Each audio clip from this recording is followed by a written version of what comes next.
श्री देव गणेश, प्रभु श्री रामचंद्र, भगवान श्री गोपाल कृष्ण, श्री महारुद्र हनुमान, महर्षि श्री वेद व्यास, श्रीमद आद्य शंकराचार्य, सद्गुरु श्री ब्रह्मचैतन्य महाराज, परम पूज्य गोस्वामी तुलसीदास या सर्वांच्या प्रेरणेने आणि तुम्ही इथे जी सर्व मंडळी जमलेली आहात त्यांच्या आशीर्वादाने सुरुवातीला काही श्लोक म्हणूया. मी सांगतो माझ्या नंतर, आणि नंतर आपण हनुमान चालिसातल्या काही चौपाया म्हणणार आहोत. आपल्याला येतात ते श्लोक आधी म्हणूया. दक्षिणे लक्ष्मणो यस्य, दक्षिणे लक्ष्मणो यस्य, वामे तु जनकात्मजा, पुरतो मारुतिर्यस्य, तं वन्दे रघुनन्दनं, लोकाभिरामं रणरङ्गधीरं, राजीवनेत्रं रघुवंशनाथं, कारुण्यरूपं करुणाकरन्तं, श्रीरामचन्द्रं शरणं प्रपद्ये. मनोजवं मारुततुल्यवेगं, जितेन्द्रियं बुद्धिमतां वरिष्ठं, वातात्मजं वानरयूतमुख्यं, श्रीरामदूतं शरणं प्रपद्ये. शुकासारिखे पूर्णवैराग्यजाते, वसिष्ठापरि ज्ञानयोगेश्वराचे, कवि वाल्मीका सारिखा मान्य ऐसा, नमस्कार माझा सद्गुरु रामदासा. जय जय रघुवीर समर्थ. आजपासून 6 दिवस आपण हनुमान चालिसा या स्तोत्राबद्दल बोलणार आहोत. एका अर्थाने चिंतन करणार आहोत, अभ्यास करणार आहोत. 2015 साली इथेच याच स्तोत्रावर आपण चिंतन केलं होतं. त्यावेळेला फक्त अर्थ पाहणं एवढाच उद्देश होता. मधल्या काळात 2 महत्त्वाच्या घटना घडल्या. एक म्हणजे कोविड, सगळं जग त्यांनी झोपवलं, आणि दुसरी म्हणजे आता रामललाची अयोध्येला झालेली स्थापना. या दोन्ही घटनांचा जगावर आणि रामललाचा भारतावर, भारतातल्या संस्कृतीच्या जागरणावर खूप मोठा परिणाम होणार आहे. आपण इतक्या जवळ उभे आहोत या घटनेच्या म्हणून आपल्याला कळत नाही आहे. आता फक्त अयोध्येला जायचं, त्याचं दर्शन घ्यायचं एवढंच चाललेलं आहे.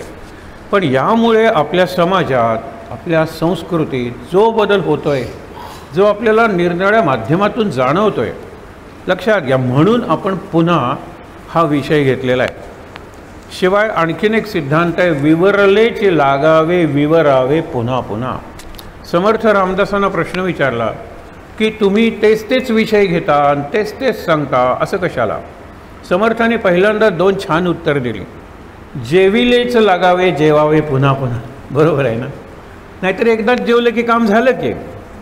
मग ते झोपलात तुम्ही, झोपिलेच लागावे झोपावे पुन्हा पुन्हा. स्नान केलं तरी पुन्हा पुन्हा. अरे, शरीराच्या या गोष्टी जर पुन्हा पुन्हा कराव्या लागतात तर मनाच्या, बुद्धीच्या गोष्टी पुन्हा पुन्हा करायलाच पाहिजे. त्याला अभ्यास म्हणतात, हे लक्षात ठेवा. म्हणून विवरिलेच लागावे विवरावे पुन्हा पुन्हा. आपल्याकडे अनेकांच्याकडे गोंदवलेकर महाराजांच्या प्रवचनांचं पुस्तक आहे. त्याच्यात 372 प्रवचन आहेत. अनेक ठिकाणची उदाहरणं, दैनंदिन जीवनातले दृष्टांत महाराज देतात. पण शेवटी सांगतात या सर्वावर उपाय नाम घ्या, राम नाम घ्या, नामस्मरण करा. तसं ज्या वेळेला आपल्या जीवनातल्या प्रश्नांचा आपण विचार करतो, आता 2024 पुढच्या काळात आपल्याला आध्यात्मिक उत्तरं शोधावी लागतील. अध्यात्म म्हणजे मन, बुद्धी, चित्त आणि आतला आत्मा यांच्याशी संबंधित असलेलं शास्त्र किंवा अभ्यास. धार्मिक म्हटल्यानंतर आपल्याला पूजा, आरती, प्रदक्षिणा, निरनिराळे उत्सव या गोष्टी येतात. त्या आपल्याला वर्षानुवर्ष नाही, पिढ्यानपिढ्या माहीत आहेत. आता अध्यात्माचा विचार हा नवीन आहे त्या मानाने. आणि ज्यांना मनोविकार आहेत, म्हणजे आत्मविश्वास नाही आहे, कुठे कुठे उदास वाटतं, मन खचून जातं, नकारात्मक विचार मनात येतात, उगीचच मनात ताण निर्माण होतो, ज्याला स्ट्रेस म्हणतो आपण. स्ट्रेस, डिप्रेशन हे अगदी रोजचे शब्द झालेले आहेत. त्याच्यावर उपाय काय? आपण डॉक्टरकडे जातो, जसा हा डॉक्टर, तसा सायकॅट्रिस्टकडे जातो, तो मनाचा डॉक्टर. मनाचे असे डॉक्टर नाहीत, लक्षात ठेवा. आहेत, त्यांचा उपाय होतो मर्यादेपर्यंत. कारण मनाला कुठे तुम्ही इंजेक्शन देणार आहात? मनाला कुठे ट्रान्सफ्युजन करणार आहात? कुठली औषध, कुठली थेरपी? मनाला थेरपी मेडिटेशन, नामस्मरण, चिंतन, वाचन ही थेरपी आहे. बाकी तुम्ही गेलात मेंटल हॉस्पिटलमध्ये तर तिथे शॉकसुद्धा देतात, शरीराला देतात, इंजेक्शन्स देतात, शरीराला देतात, निरनिराळ्या गोळ्या देतात, शरीराला देतात. मनाची ट्रीटमेंट कुठे आहे? म्हणून ज्या वेळेला एकदा एक डॉक्टर गोंदवल्याला गेले आणि त्यांनी सांगितले की आता मरेपर्यंत मी इथे राहणार, त्यावेळेला गोंदवलेकर महाराज देहात होते, जिवंत होते. म्हणाले काही हरकत नाही, चांगली गोष्ट आहे. नंतर महाराजांच्या लक्षात आलं की रोज हे इंजेक्शन घेतात. महाराजांनी विचारलं किती दिवसांचा कोर्स आहे इंजेक्शनचा? ते म्हणाले इन्शुलिनची इंजेक्शन आहेत, मला डायबिटीज झालेला आहे, मरेपर्यंत घ्यायची. महाराज म्हणाले मरेपर्यंत जर हा इंजेक्शनचा कोर्स असेल तर मी तुम्हाला 7 महिन्याचा एक कोर्स देतो. डॉक्टर म्हणाले काही हरकत नाही, मी इकडे इन्शुलिनचे इंजेक्शन घेईन, तुम्ही सांगता की इंजेक्शन या दंडावर घेईन. 2 दंड माणसाला मिळालेले आहेत, हो की नाही? महाराज म्हणाले हे मनाचे इंजेक्शन आहे. डॉक्टर म्हणाले मनाला इंजेक्शन कसं द्यायचं? महाराजांनी मनाचे श्लोक हे पुस्तक काढलं, त्याच्यात 205 श्लोक आहेत, म्हणजे रोज एक श्लोक हे मनाला दिलेलं इंजेक्शन आहे. म्हणाले छोटं पुस्तक आहे, जवळ ठेवा, रोज एक श्लोक वाचा, त्याचा अर्थ लक्षात घ्या, आणि लक्षात आला नाही तर आम्ही आहोत की इथे, आणि तो जीवनात कसा उतरवायचा. इथे तुम्ही आहात, इथे तुम्हाला काही काम करावं लागत नाही, जेवण वगैरे सुद्धा अगदी तुमच्या समोर येऊन वाढलं जातं. तुम्ही विचार करा ना, इथे असताना सुद्धा आपण जे नेहमी म्हणतो प्रभाते मनी रामचिंतित जावा, घरी असताना, नोकरीवर असताना प्रभात उठलात सकाळी की मग आंघोळ वगैरे सगळी तयारी, इथे काय करावं लागणार आहे तुम्हाला? प्रभाते मनी राम, पुढे वैखरी राम आधी वदावा. आता तसं म्हटलं तर पहिलंच इंजेक्शन आहे, कारण पहिलं गणाधीश जो ईश सर्व गुणांचा हे वंदन आहे गणपतीला, शारदेला म्हणजे सरस्वतीला. पण हे तुम्ही लक्षात घ्या की नंतर ते डॉक्टर म्हणाले की आता हे इंजेक्शन मला एवढं प्रभावी पडतंय की हे इंजेक्शन कमी केलं तरी चालेल. हळूहळू ती जे असतात कमी झाली त्यांची. मुद्दा काय? मन सांभाळलं, बुद्धी सांभाळली तर आपल्याला बरेच रोग असतात ते हाताळता येतात, बरे होत नाहीत. आपण म्हणले ना की जे रोग व्हायचे ते होणारच आहे, पण मनामुळे ते रोग जे जास्त फ्रॉम बॅड टू वर्स जातात, विकाराला जातात अधिक, ते थांबतात. आनंदात मी भोगू शकतो, रोग सगळ्या वेदना यातना, आता पेनकिलर्स आलेले आहेत ते करावं लागत नाही, पण तरीसुद्धा मन. आणि म्हणून एक वाक्य बघूया, कोविडच्या काळात आणि नंतर शरीराच्या इम्युनिटीबद्दल खूप विचार केला, मनाच्या इम्युनिटीसाठी हनुमान. हनुमान म्हणजे पवनसुत आहे. आपल्या शरीरात येणारा जाणारा पवन म्हणजे आपला श्वास आहे, आणि त्या श्वासाचा स्वामी हनुमान आहे. आणि सगळीकडे सांगतात हल्लीसुद्धा, तू नर्व्हस होतेस ना, डीप ब्रिदिंग घे. तुला वाटते ना आपण कन्फ्यूज झालो आहे, गोंधळून गेलो आहे, दीर्घ श्वास घे. हे दीर्घ श्वास घेतल्यानंतर थोडं बरं वाटतं, कारण श्वासाचा मनाशी संबंध आहे, श्वासाचा प्राणाशी संबंध आहे, प्राणाचा मनाशी संबंध आहे, मनाचा बुद्धीशी संबंध आहे. एवढंच पुरे. मन आणि बुद्धी एक आहेत का? तर बुद्धीचं भावनिक अंग जे आहे, इमोशनल आस्पेक्ट और फॅकल्टी ऑफ ब्रेन, मेंदूची जी भावनिक शक्ती आहे त्याला मन म्हणूया. कारण मनाचं अस्तित्व शरीरात कुठे दाखवता येत नाही. एक्सरे काय, MRI काय, कुठल्याही यांनी DCची काही मन दिसणारच नाही तुम्हाला कुठे, पण मन आहे असं आपण म्हणतो. मेंदू आहे, मेंदू दिसतो, मेंदूचं चित्र काढता येतं, मेंदूला टॉनिक्स देता येतात, मुख्य म्हणजे मेंदूची सर्जरी करता येते, शरीराचा भाग आहे तो. म्हणून तो हाताळण्यासाठी मग इंजेक्शन्स, डॉक्टर्स वगैरे. पण तरीसुद्धा मेंदूची जी कार्य आहे, उदाहरणार्थ स्मृती, हल्ली अनेक जण येतात आणि म्हणतात मला स्मृतिभ्रंश झाल्यासारखं वाटतं, मी विसरायला लागलो आहे. आता हे जवळजवळ पूर्वी 60 बुद्धी नाठी म्हणत होते, 60 नंतर 50 नंतर 40 नंतर आता 20तले विद्यार्थीसुद्धा म्हणतात अभ्यासाचं नाही आहे, अभ्यास विसरणं हे सोपं आहे, म्हणजे घडतं प्रत्येकाच्या बाबतीत. वस्तू कुठे ठेवली आठवत नाही, नंबर्स आठवत नाहीत, निरनिराळे महत्त्वाच्या गोष्टींचा विसर पडतो आणि हे एक वय कमी कमी व्हायला लागलेलं आहे. तो विषय नाही आपला. पण या सर्वांवर जर उपाय कुठले असेल तर हनुमंताची उपासना.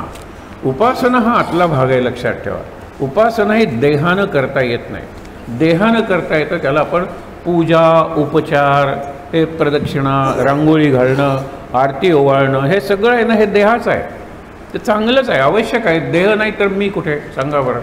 पण मनाच्या पलीकडे किंवा मनबुद्धी या पातळीवर जी उपासना केली जाते ती उपासना ही नक्की मन सावरायला उपयोगी पडते. पहिला अध्याय गीतेचा आपल्याला बघितला असेल तर काही नाही, अर्जुन आणि कृष्ण याच्यातला संवाद आहे. अर्जुन म्हणतो मला लढावंसं वाटत नाही वगैरे वगैरे. दुसऱ्या अध्यायात कृष्णाने स्थितप्रज्ञ हा शब्द वापरून स्थितप्रज्ञ व्यक्तीची लक्षणं सांगितली. स्थित म्हणजे स्थिर आणि प्रज्ञा म्हणजे बुद्धी. हे लक्षात घ्या. बुद्धी स्थिर कर अर्जुना. आणि मग पुढचे 16 अध्याय सांगितलेले आहेत.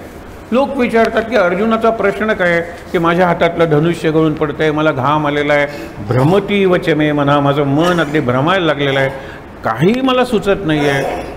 अशा वेळेला कृष्ण त्याला काही सांगत नाही की हे कर ते कर ते कर. पहिल्यांदा स्थितप्रज्ञाची लक्षणं सांगतो. बुद्धी स्थिर कर अर्जुना, तुझी बुद्धी गोंधळलेली आहे. आणि तो अर्जुन शेवटी तेच म्हणतो, शोक संविघ्न मानसा. म्हणजे मला काय करावं हे कळत नाही आहे, म्हणजे किंग कर्तव्य विमूढ मी झालेलो आहे. म्हणजे बुद्धी माझी चालत नाही आहे. मग बुद्धी चालत नाही आहे कारण बुद्धी अस्थिर आहे. बुद्धी या वाटेनं त्या वाटेने धावते. स्थिर कर म्हणून पहिल्यांदा स्थितप्रज्ञ सांगून मग बाकीच्या शंका अर्जुनाच्या सांगितल्या. तर ती स्थिर प्रज्ञा करायची असेल हनुमंताची उपासना उपयोगी पडते. आपण काही श्लोक, विशेषतः हनुमान चालिसाच्या निमित्तानं आलेला जो श्लोक आहे फार सुंदर आहे. मी सांगतो अर्धा अर्धा चरण म्हणा, सोपं आहे. अवघड शब्द असेल तर मी पुन्हा म्हणेन. अतुलित बलधामम, अतुलित बलधामम. त्या कागदावर नाही हा श्लोक. हेमशैलाभ देहम दनुजवन कृशानुम, दनुजवन कृशानुम ज्ञानिमाम अग्रगण्यम, ज्ञानिमाम अग्रगण्यम सकल गुणनिधानम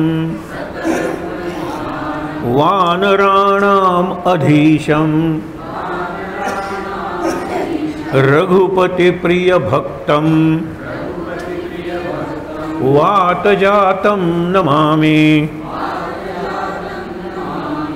आता प्रत्येक याला अर्थ आहे. चित्र हनुमंताचं समोर उभं राहतं आणि मग त्याचं चरित्र सुरू होतं. आपण म्हणतो चित्र, चरित्र आणि चारित्र्य हे आपले 3 शब्द आहेत. चारित्र्य उरतं. आज राम चारित्र्य रूपात उरला आहे. हनुमान चिरंजीवच आहे, पण तरीसुद्धा हनुमंताचं चित्र आपण पूजा करतो, आपण मूर्ती करतो तयार, बरोबर आहे. चरित्र म्हणजे हनुमंताचं चरित्र, हनुमंताची स्तोत्र, सुंदरकांड वगैरे आपण सगळं करतो. गंमत बघा, ज्यावेळेला आपण चारित्र्याचा विचार करतो त्यावेळेला गुणांचा विचार करतो, क्वालिटीज, व्हर्च्यूज. कुठले गुण होते हनुमंताचे? अतुलित बलधामम. अतुलित म्हणजे तुलना करता येणार नाही एवढ्या बलाचं धाम म्हणजे घर. आता घर विचित्र वाटतं. पॉवर हाऊस शब्द आपल्याला सोपा वाटतो की नाही? पॉवर हाऊस म्हणजे काय? House of power. तो अतुलित बलधामम. आणि तुम्ही करूच शकणार नाही. कृष्णाने गोवर्धन पर्वत उचलला, यांनी तो द्रोणागिरी किंवा मंद्राद्री सारिखा द्रोणू प्रोदे उत्पाटीला वळ तिथून उचलला, आणला, परत नेला, आणीला मागुता नेला, आला गेला मनोगती. मनाची गती, त्याच्यावर जर विजय मिळवायचा आहे, कारण मन प्रचंड गतिमान आहे आणि बुद्धी स्थितिमान स्थिर झाली पाहिजे, हा विषय आहे. गतिमान मनाला तुम्ही काय करणार? आत्ता सांगितलं ना, आणीला मागुता नेला, आला गेला मनोगती. मनासी टाकिले मागे, गतीसी तोडणार नसे. मनाला स्वतःने मागे टाकलं. आपण मागे बघितले होते काही स्पीड्स. एक आपला आपण ज्याला सुपरसॉनिक स्पीड म्हणतो, हा विंड स्पीड आहे, साऊंड स्पीड आहे. पण त्याच्याही पेक्षा विचारांचा जो वेग आहे, थॉट स्पीड, तो सगळ्यात गतिमान संग. आपण प्रकाशाचा वेग म्हणतो. एका सेकंदाला 3 लाख किलोमीटर्स हा प्रकाशाचा वेग आहे. पण माझ्या विचारांचा वेग, प्रकाशाला इथून सूर्याकडे जायला वेळ लागेल. मी डोळे मिटून सूर्य म्हटलं की सूर्याचं चित्र उभं राहतं. मी स्तोत्र म्हणलं की सूर्याचं चरित्र उभं राहतं आणि प्रार्थना केली की सूर्याचं चारित्र्य म्हणजे सूर्या तुझे हे गुण मला दे. विचार करा तुम्ही, हे सहज केवढा विवेक आहे हा. डोळे बंद करून चंद्र, मला चंद्राचं चित्र दिसतं. मंगळ मी जर बघितलं आहे मंगळाचं चित्र मला दिसतं. आज मंगळवार आहे. मंगळवार म्हटल्यानंतर हनुमंताचा वार आणि गणेशाचा वार. पूर्वी गणेशाचा वार होता. मंगळ हा इतका तांबडा आहे आश्चर्य वाटेल. मंगळाचे फोटो बघितले टोमॅटोपेक्षा लाल आहे काही भाग. म्हणून ज्या वेळेला मंगळ आणि अंगार तांबडा आहे. अंगार म्हणजे जळणारा निखारा, बर्निंग कोल तांबडा असतो. म्हणून अंगारकी, मंगळवारी जर चतुर्थी आली तर ती अंगारकी बनते. पहिली असेल तर विनायकी, दुसरी असेल तर संकष्टी. अंगारकी संकष्टी लोक फार महत्त्वाची मानतात. गणपतीच्या देवळात खूप गर्दी वगैरे होते. अंगारकी संकष्टीच फक्त करणारे म्हणजे मंगळवारी येणारी संकष्टी. काय संबंध आहे? आत्ता तुम्हाला सांगितला की गणेशाचा रंग आपण तांबडा मानलेला आहे. गणेश मंगळ तांबडा आहे. अंगारकी म्हणजे जळणारा निखारा, बर्निंग कोल तांबडा आहे. हे तांबडा आहे लक्षात ठेवा. तांबडा रंग रक्ताचा आहे. रक्त हे क्रांतीचं प्रतीक आहे आणि गणेश विनायक या रूपात क्रांतीचा देव आहे. कसं? एक राक्षस आहे सिंदुरासूर नावाचा. त्यांनी वरच मागून घेतलेलं आहे की माझ्या रक्ताचा थेंब खाली पडला तर त्यातून माझ्यासारखा राक्षस निर्माण होईल. हल्ली आपण क्लोनिंग वगैरे शब्द वापरतो ना, ती कल्पना इथे आहे. म्हणून कुठलाही देव या राक्षसाला मारू शकत नव्हता. रक्त येणारच की. देवीला सांगितलं, देवीकडे स्वतःची शस्त्र नाहीत. शस्त्र अस्त्र देवानी तिला दिलेली आहेत आणि अनेक देवांची शस्त्र अस्त्र घेतल्यामुळे तिला फक्त 4 नाही तर 4, 6, 8, 10, 16, 18 इतके हात झालेले आहेत. अष्टाभुज आपण म्हणतो ना, अष्टदशाभुज ही देवी आहे. कारण तो एका देवाच्या सुदर्शन चक्रांनी मरणार नव्हता, त्रिशूलांनी मरणार नव्हता, ब्रह्मास्त्रांनी मरणार नव्हता. म्हणून ब्रह्मदेव म्हणाला माझं ब्रह्मास्त्र तुला देतो. विष्णू म्हणाला माझं सुदर्शन चक्र तू घे. मग देवी ही सगळी अस्त्र आणि शस्त्र घेऊन आली म्हणून तो महिषासूर मेला.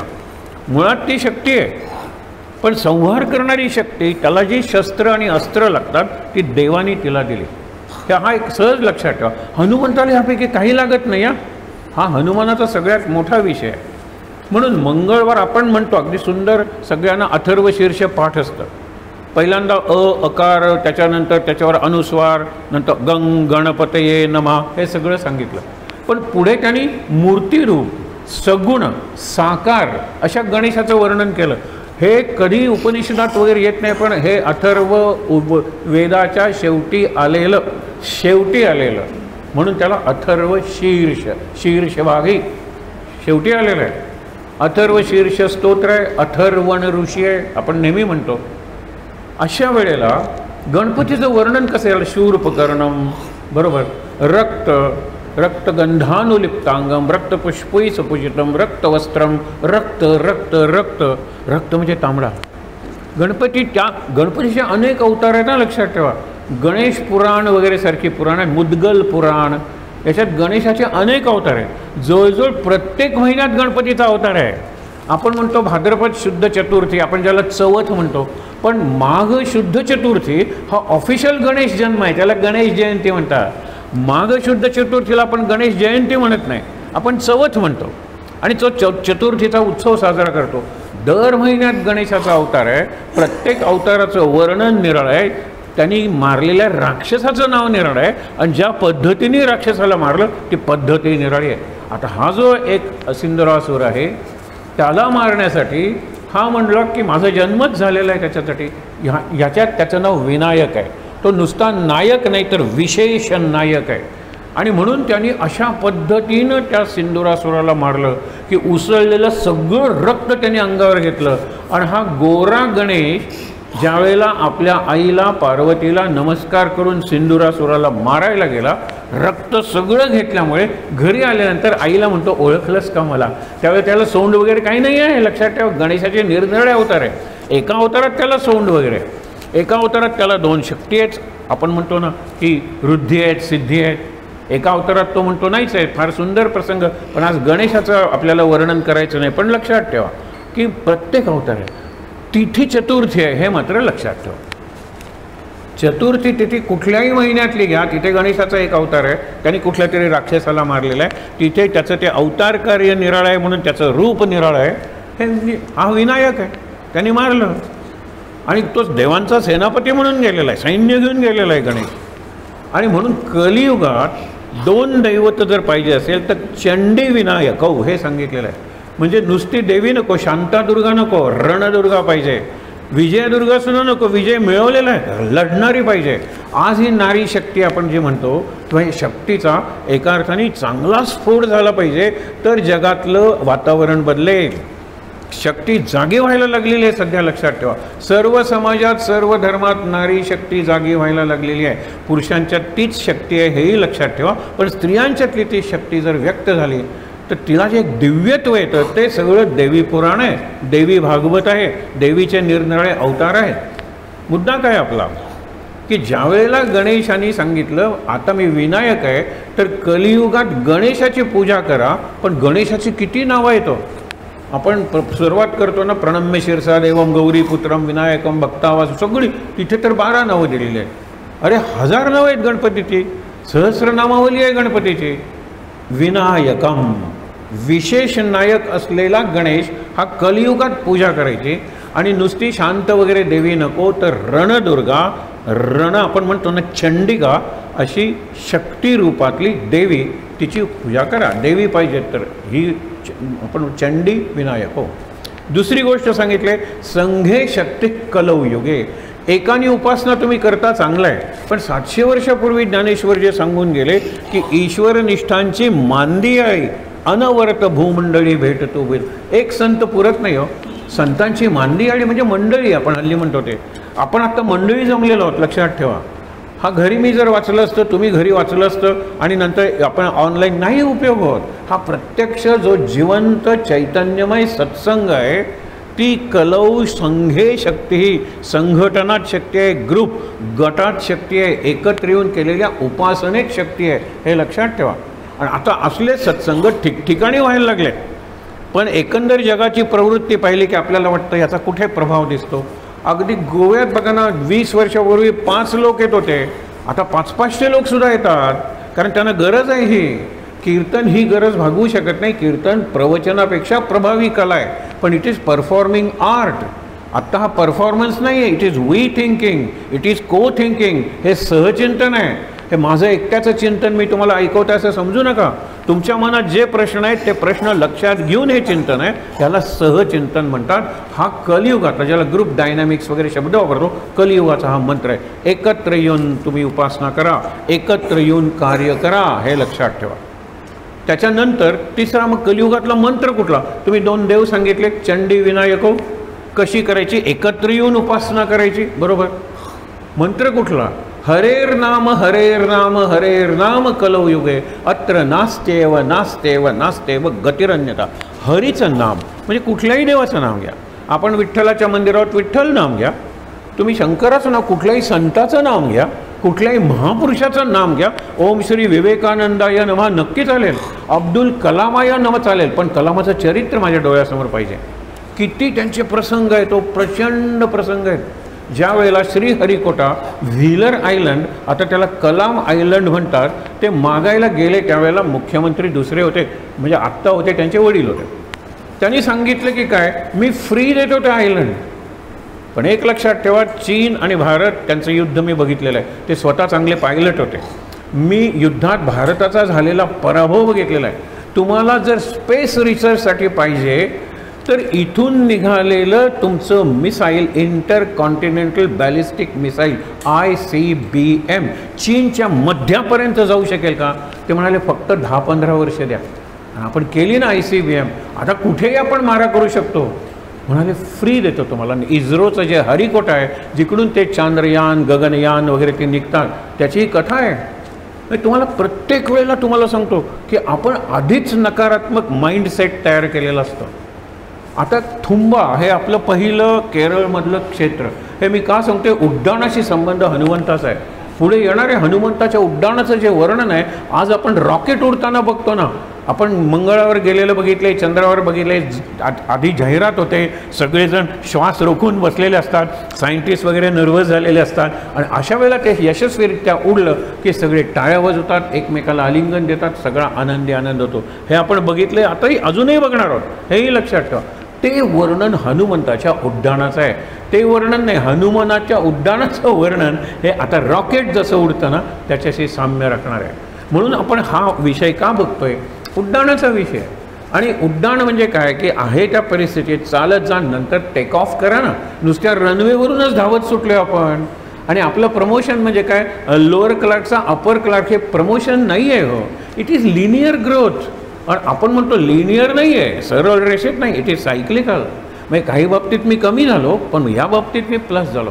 काही बाबतीत कमी झालो, माझे कम्फर्ट्स कमी झाले. मला जर फर्स्ट रँक मिळवायचे, I have to come out of my comfort zone. आपण कम्फर्ट झोन सकाळी उठेन, माझं घर, माझा बेडरूम, माझा टी व्ही, आणि ह्याच्यात काय अभ्यास करणार आहात तुम्ही? कम आउट ऑफ इट, बाहेर आहे. हे हनुमंतांनी सांगितलेलं आहे. कुणाला सांगितले? गमतीदार प्रसंग आपण बघणार आहोत. आणि हे सगळं हनुमान चालिसात त्यांनी सांगितलेलं आहे. ज्या वेळेला आपण स्पेसचा विचार करतो त्यावेळेला हनुमंत याच्याशिवाय दुसरा देवच आठवत नाही आपल्याला. अनुरणिया ठोकडा तुका आकाशा एवढा, हे वर्णन हनुमंताचं आहे. ज्यावेळेला हनुमंतांनी उड्डाण केलं ना त्यावेळेला 3 संकट त्याच्या वाटेत आली. एक आहे तामस, एक आहे राजस आणि एक आहे सात्विक. तुम्ही म्हणता सात्विक संकट? हो ना, परीक्षेला निघालेलो आहे, इंटरव्ह्यूला निघालेलो आहे, ओळखीच्या मंदिरात नमस्कार करायला आणि ते म्हणाले नाही हा प्रसाद वाटून जा. प्रसाद वाटताना इंटरव्ह्यूची वेळ चुकली, परीक्षेची दारं बंद झाली. का हे संकट आहे? पण मी प्रसादच वाटत होतो ना. हनुमंता बघून घे रे. नाही, हे सात्विक संकट आहे. या संकटावर मात कशी करायची हे हनुमंताच्या चरित्रातून शिकायचं आहे. पहिलं संकट जे आलं ना ते तामस. आपण विचार करूया. एक अशी काळी छाया हनुमंताला दिसायला लागली. आपण बर्म्युडा ट्रायंगल वगैरे म्हणतो ना तसं हे वर्णन आहे. आणि हनुमंताच्या लक्षात आलं ज्या उंचीवरून अल्टिट्यूड मी उडत होतो, मी खाली खाली यायला लागलेलो आहे. आणि मग जरी खाली आलो ना तर आपण सिक्सर मारायला सुद्धा प्रोजेक्टाईल म्हणतात ना, वरून जावी लागते. उंची खाली आली तर मला परत येताना त्रास होईल. खाली बघितलं तर ते काली छाया आहे, ब्लॅक शॅडो. आणि ती म्हणते की तू जन्मल्याबरोबर, आता आपण हनुमान चालिसातले हे काही ओव्या आहेत त्या चौपाया म्हणतात त्याला. माझ्या मुलाचा घास, त्यावेळेला ग्रहण होतं आणि ग्रहणाला राहूला दिलेला आहे अधिकार. तो म्हणतो की काय झालं, माझा काय चूक झाली, मी अमृत पिलो आणि ते खाली गेलं. पण त्या मोहिनीच्या म्हणजे विष्णूच्या लक्षात आलं की अरे हा राक्षस आहे. राक्षस जर अमर झाला तर सगळ्या लोकांवर ते संकट आहे. म्हणून त्या मोहिनीने रूप टाकलं, विष्णूचं घेतलं, सुदर्शन चक्राने राहूचं डोकं उडवलं. पण तोपर्यंत अमृताचा घोट खाली गेल्यामुळे त्याचं शरीरही जिवंत राहिलं आणि डोकंही जिवंत राहिलं. वरचा झाला राहू, खालचा झाला केतू. आता राहूची अडचण, मी अमृत पिलेलो आहे. तुम्ही अमृतासाठी अमृत मंथन केलं ना, सागर मंथन, समुद्र मंथन अमृतासाठी केलं. माझा आता अपराध काय आहे? मला तोंड आहे पण पोट नाही आहे. केतू म्हणतो मला पोट आहे पण तोंड नाही आहे, आमच्या अन्नाची व्यवस्था करा. तुम्हाला वाटतं सगळ्या गोष्टी आहेत का? मूर्ख होते का ऋषी? एका प्रश्नाचं उत्तर आज रात्री तुम्ही शोधा. ज्या वेळेला कॅल्क्युलेटर नव्हता, काहीच नव्हतं, ऑब्झर्वेटरी नव्हती, त्यावेळेला अचूकपणे ग्रहणं सांगितली जात होती हजारो वर्षापूर्वी. आणि आता तेच ग्रहण तुमचं नॅसा काय किंवा तुमच्या निरनिराळ्या ऑब्झर्वेटरीज काय किंवा हबल वगैरे स्पेस लॅबोरेटरीज काय, बरोबर तेच ग्रहण सांगतात. या दिवशी ग्रहण लागेल असं भोंगळ नाही आहे. यावेळेला वेधकाल सुरू होईल, यावेळेला स्पर्शकाल असेल, यावेळेला मध्यकाल असेल आणि यावेळेला ग्रहणाचा मोक्षकाल असेल. इथे वेध म्हणजे शॅडो पडायला लागेल, इकडे स्पर्श झालेला आहे, सुरुवात झालेली आहे, इथे मध्य आलेलं आहे, ग्रहण सुटायला लागलेलं आहे आणि आता ग्रहण सुटलं, मोक्षकाळ.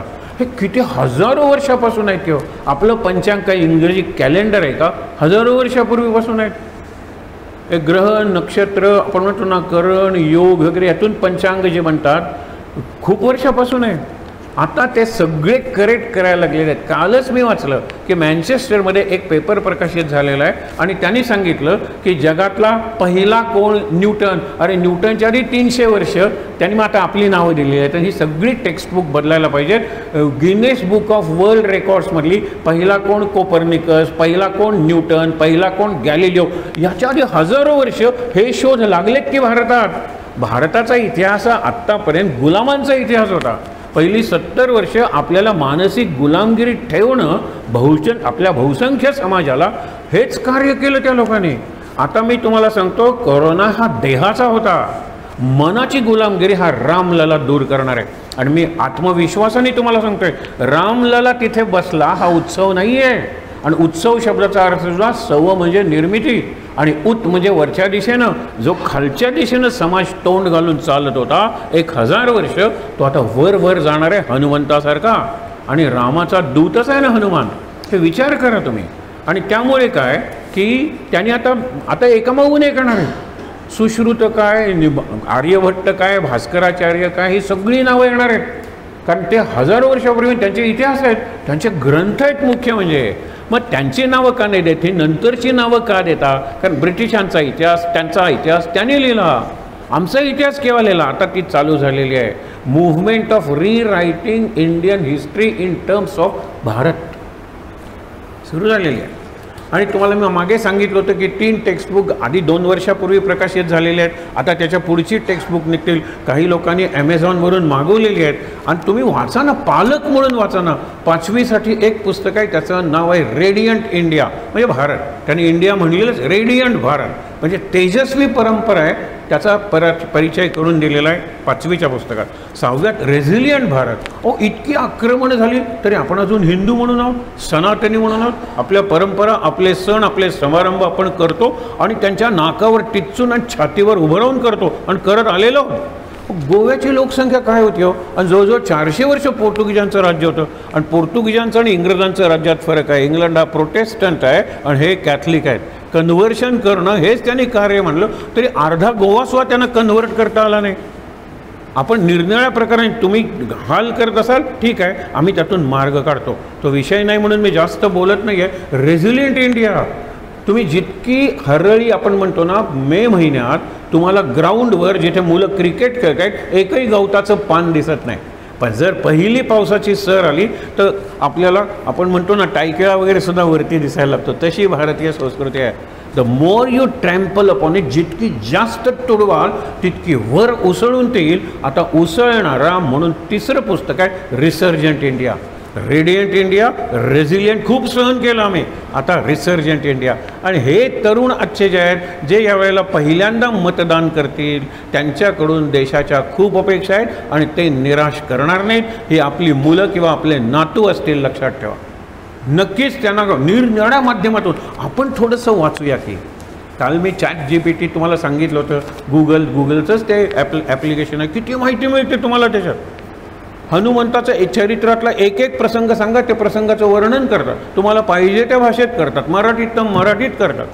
आणि सुंदर तोच प्रसंग झाला की दुसरा प्रसंग झाला, 3रा प्रसंग झाला. संपूर्ण हनुमान चरित्र तुम्हाला ते सांगते तुमच्या भाषेत. आणि हे सगळं ज्ञान तुमच्या खिशात आहे. खिशात गणपती आहे पण जीवनात सरस्वती नाही आहे, हा आपला प्रॉब्लेम आहे. ज्ञान व्हायला लागलं, ॲप्लाय व्हायला लागलं, जीवनात यायला लागलं की गणेशाची सरस्वती. गणेश आहे, लायब्ररीतल्या पुस्तकात आहे, निरनिराळ्या CDजमध्ये आहे, किंवा आपल्या गुगलमध्ये, यूट्यूबमध्ये भरपूर आहे. यूट्यूब सोडा, गुगलमध्ये आहे. गुगलमध्ये ते एडिट केलेलं असतं, लास्ट एडिटेड म्हणून तारीख दिलेली असते. आता महत्त्वाचे संदर्भ लास्ट एडिटेड गेल्या आठवड्यातलं असतं, कारण तो महत्त्वाचा संदर्भ अनेक जणांना पाहिजे असतो. मग आधीच्या संदर्भात भर घातलेली असते. आता अयोध्येचा राम म्हणल्यानंतर जी माहिती असेल, आता राम लला बसल्यानंतर ॲडिशनल माहिती नको का? सो लास्ट एडिटेड जिवंत आहे तो प्लॅटफॉर्म. ती कोणी व्यक्ती वगैरे काही नाही आहे, इट इज प्लॅटफॉर्म. तुम्हाला पाहिजे त्या प्रश्नांची उत्तरं मिळतात. आणि आज मिळालं नाही तरी ते प्रश्न लोक वाचत असतात, त्या ज्ञानी उत्तरं देत असतात. अखंड ज्ञान यज्ञ तो चालू आहे आणि तो माझ्या खिशात आहे. मी त्याला स्मार्टफोन म्हणतो, पण वापरतो कसा? भस्मासुरासारखा, नरकासुरासारखा. हे नरकासुर आणि भस्मासूर काय राक्षस होते? आणि तो शंकराचा भक्त होता, शंकराकडून वरदान मिळवलं आणि शंकरावर उलटवलं. त्याच्यानंतर दुसरं बघा की नरकासुराचं नाव आहे भौमासूर. तो भूमीचा राजा आहे, भूमी त्याची आई आहे. पण त्या तरुणींना आपण म्हणतो ना 16,108, 16,100 तरुणींना तुरुंगात, तुम्ही माझ्या भोगदासी आहात. बघा, त्याला नरकासूर म्हणायला लागले. कृतीनं ठरले ते. रावण काही कमी योग्यतेचा नाही आहे काय? रावणाचा बायोडेटा तुम्ही फक्त आता स्नॅपजीपीटी किंवा तुम्ही याच्या रावणावर तुम्ही निबंध मागा किंवा स्टोरी ऑफ रावणा येईल ना तिथे. त्यांनी सांगितलं पाचशे मला 1000 शब्दात घ्या. अगेन दे एक्सप्लेन, मोठे मोठे मुद्दे तुम्हाला सुचवतात. किती त्याचा हे पण काय झालं, त्याचा अधपात झाला. स्वतःबरोबर लंकेचा त्यांनी नाश केला. पण विभीषण होता, विभीषण लंकेतून बाहेर आला, तो रामाला त्यांनी चिकटून राहिला, म्हणून लंका टिकली. आज जी आपल्याला लंका दिसते, सोन्याची लंका बुडली वगैरे, कशाला तुम्ही, सोन्याची म्हणजे संपन्न होती लंका. आज लंका दरिद्री झालेली आहे. का दरिद्री झाली हो? बाकीच्या राष्ट्रांबद्दल विचारूच नका. आज आपला देश हा याच्यात झालेला आहे कारण हनुमान, राम, कृष्ण ही आपली दैवत आहेत. त्यांची मंदिरं गावागावात आहेत. हनुमंताचं मंदिर नाही असं एकही गाव नाही. आणि असं गाव असेल तर त्या गावात एक रात्र घालवू नका असं ग्रंथात सांगितलेलं आहे. नाहीतर तुम्ही हनुमंताची मूर्ती स्थापन करा. अशी अनेक गाव आहेत, त्यांना सांगितलं पण हनुमंताची मूर्ती. लोक म्हणतील खरंच नाही का, पंचायताचा सरपंच पुढाकार घेईल आणि छोटंसं का होईना घुमटी हनुमंताची स्थापन करेल, मग तिथे राहा तुम्ही. लाखो मंदिर आहेत, त्या लाखो मंदिरांची व्यवस्था पूर्वी अगदी गरीब होती. तो भट अर्धपोटी राहून दिवा लावत होता, अर्धपोटी राहून ते पूजा करत होता, कुठून फुलं आणून करत. हे मिशनरीज आहेत. हो, हे कालपर्वाचे मिशनरीज काय, मिशनरींचं एज काय असेल. ख्रिश्चॅनिटीचंच एज 2024 आहे. मग ख्रिश्चॅनिटी नंतर सुरू झालेली आहे. हे आपले अगस्ती वगैरे कुठे गेले हो? अगस्ती वगैरे ऋषींचे पुतळे, सुमित्रा, बाली, आता बालीला अनेक जण जातात. बालीला अगस्ती पाक आहे, अगस्तींचा पुतळा आहे. भारतीय तिथे हल्ली सेल्फी घ्यायला लागलेले आहेत. त्यांना विचारलं कुणाचा पुतळा आहे, तिथे लिहिलेला आहे हो हा इंडियन ऋषीचा पुतळा आहे. तो पहिला माणूस आहे की ज्याने नाव बांधली आणि दुसऱ्या देशात गेला. किती सांगू तुम्हाला. आणि त्यामुळे काय की हा जो हनुमान आहे, ज्या हनुमानाचं चरित्र आपण वाचणार आहोत, हे आत्ता वाचलं त्याचं फक्त अर्थ सांगून आपण हनुमान चालीसा वाचायला सुरुवात करूया. कारण आता येणारी बरीच मंडळी आलेली आहेत. अतुलित बलधामम, त्याच्या बलाचं तुम्ही कल्पनाच करू शकणार नाही. आत्ता तुम्हाला सांगितलं त्यांनी फक्त पर्वत आणला, उचलला, काम केलं, निघून गेला. त्याच्या मध्ये घडलेला एक प्रसंग आहे, आत्ताच सांगतो तुम्हाला. पहिल्याच दिवशी म्हणजे उद्या याल तुम्ही, ज्या वेळेला लक्ष्मणाला इंद्रजिताची शक्ती लागली, लक्ष्मण बेशुद्ध पडला, कुठलंही औषध त्याच्यावर चालेना, त्यावेळेला विभीषण म्हणाला की यावेळची आमचा जो सुषेण नावाचा वैद्य आहे लंकेचा, त्याच्याकडे हे औषध आहे. कारण इंद्रजिताकडून जखम झाली की बरं करण्यासाठी औषध तिथे आहे. हनुमान जातो रात्री त्याच्याकडे. तो म्हणतो रावणाच्या परवानगीशिवाय मी येणार नाही आहे. तो म्हणतो मी तुझा महालच जर उचलून नेला तर रावणाची तू सांग ना, मला हॉस्टेज बनवून नेलं, किडनॅप केलं, माझ्या घरासकट किडनॅप केलं. तो म्हटलं मग मी यायला तयार आहे, मलाही रामाची सेवा करायची आहे. आणि तो येतो तो करतो म्हणतो की संजीवनी वनस्पती हाच याच्यावर उपाय आहे. संजीवनी वनस्पती कुठे मिळते? त्या द्रोणागिरीवर. मंदराग्नी सारिका द्रोणू क्रोधही उत्पाटला हा मंदराग चल किंवा द्रोणागिरी. हा गेला तिथे. हनुमंताचं वैशिष्ट्य लक्षात घ्या, त्याच्या डोळ्यातून जे तेज बाहेर पडतं ना ते अमृताचं असतं.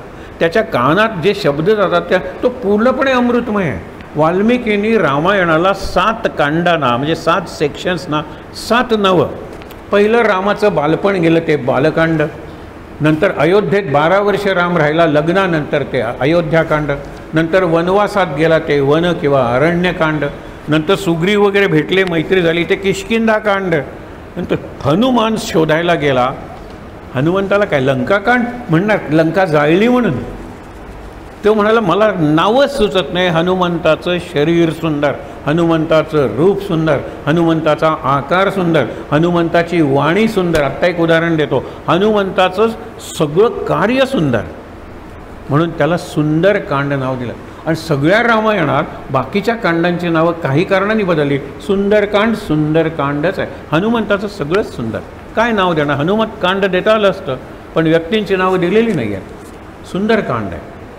तर त्याच्यात एक प्रसंग आहे. तो म्हणतो की ती वनस्पती, तो जातो याच्यावर, त्याला सगळ्याच वनस्पतीतून प्रकाश बाहेर येताना दिसतो. त्यांनी सांगितलेलं आहे की वनस्पती आहे, पानं गोल आहेत आणि त्याच्यातून प्रकाश बाहेर येतो आहे. रात्रीची वेळ आहे. परंतु सूर्योदयाच्या आत जर ती वनस्पती आणली नाही, तिचा रस पिळून जर लक्ष्मणाच्या जखमेवर लावला नाही, लक्ष्मण जिवंत राहणार नाही. फक्त रात्रीत आलं पाहिजे.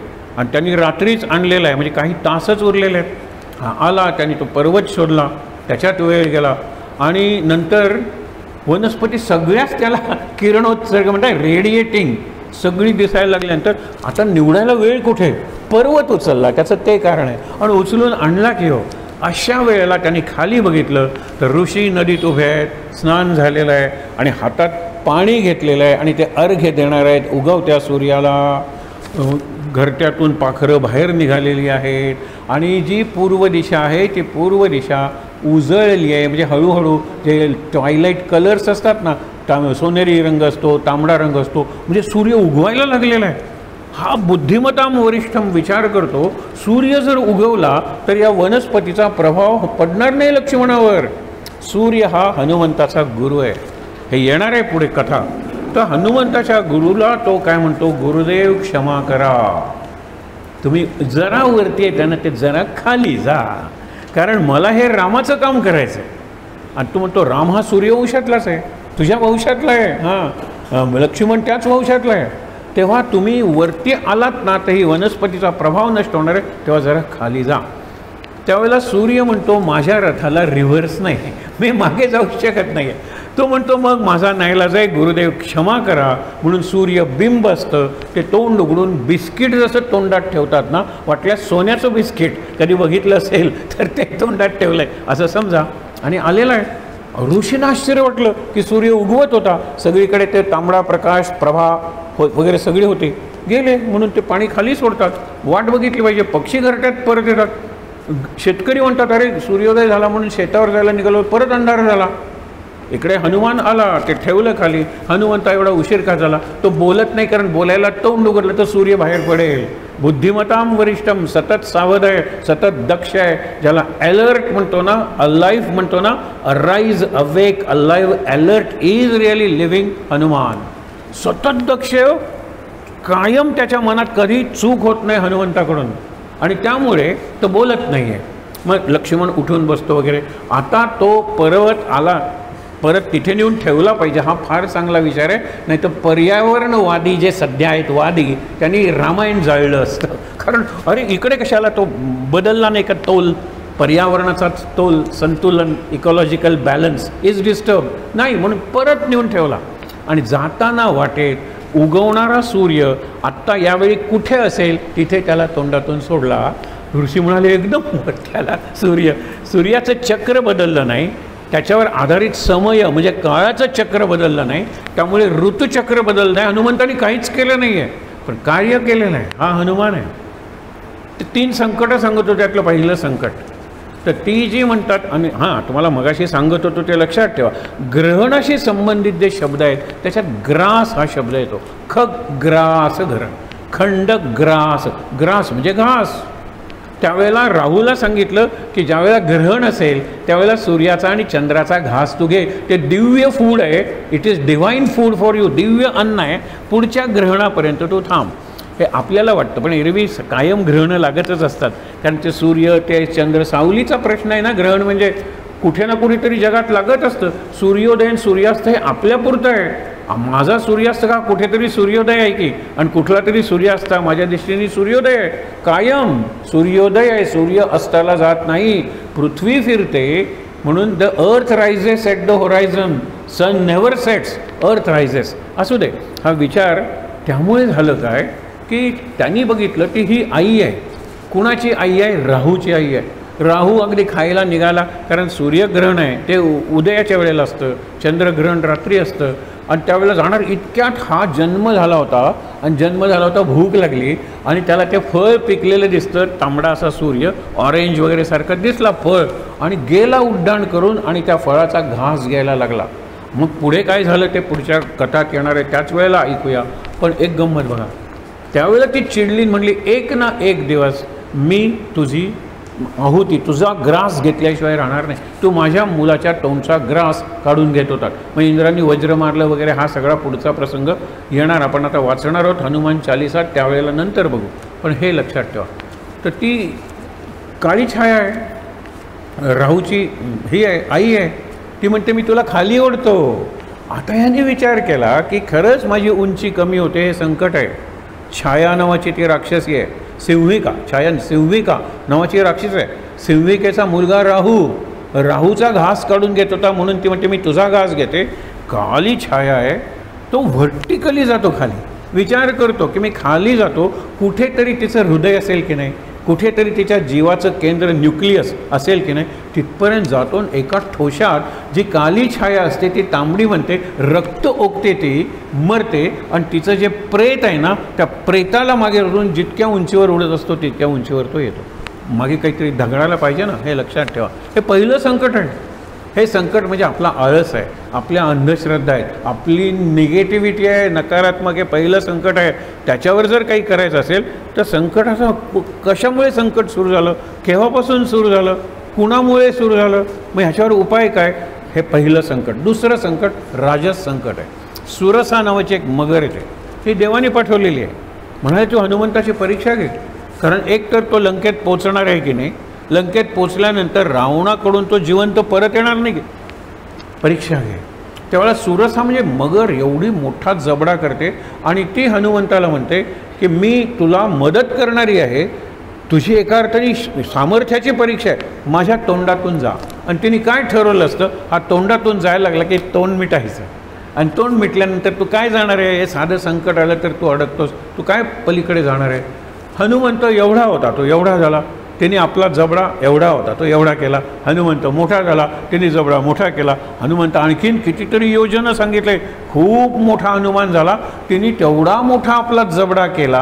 हनुमानाने विचार केला, मी अगदी संपूर्ण इन्फिनिटीपर्यंत जरी गेलो तरी ही करणार आहे मला. एका क्षणात तो एवढा झाला, सासवा आपण म्हणतो ना मोहरीचं किंवा तीळ म्हणूया, तिळा एवढा लहान झाला आणि त्यांनी जबडा मिटेतोपर्यंत जबड्यातून सुटून गेला. पुन्हा आपलं त्यांनी नेहमीचं रूप धारण केलं. हे कार्यकर्त्याला आवश्यक आहे, केव्हा एक्सपांड व्हायचं आणि केव्हा तुम्ही कॉन्ट्रॅक्ट व्हायचं, केव्हा स्थूल व्हायचं विशाल आणि केव्हा सूक्ष्म व्हायचं, केव्हा प्रकट व्हायचं, केव्हा गुप्त व्हायचं. आपण म्हणतो ना भूमिगत झाले, गुप्त झाले, आवश्यक असतं कधी कधी. विचार करूया, हे हनुमंताच्या चरित्रापासून शिकायचं.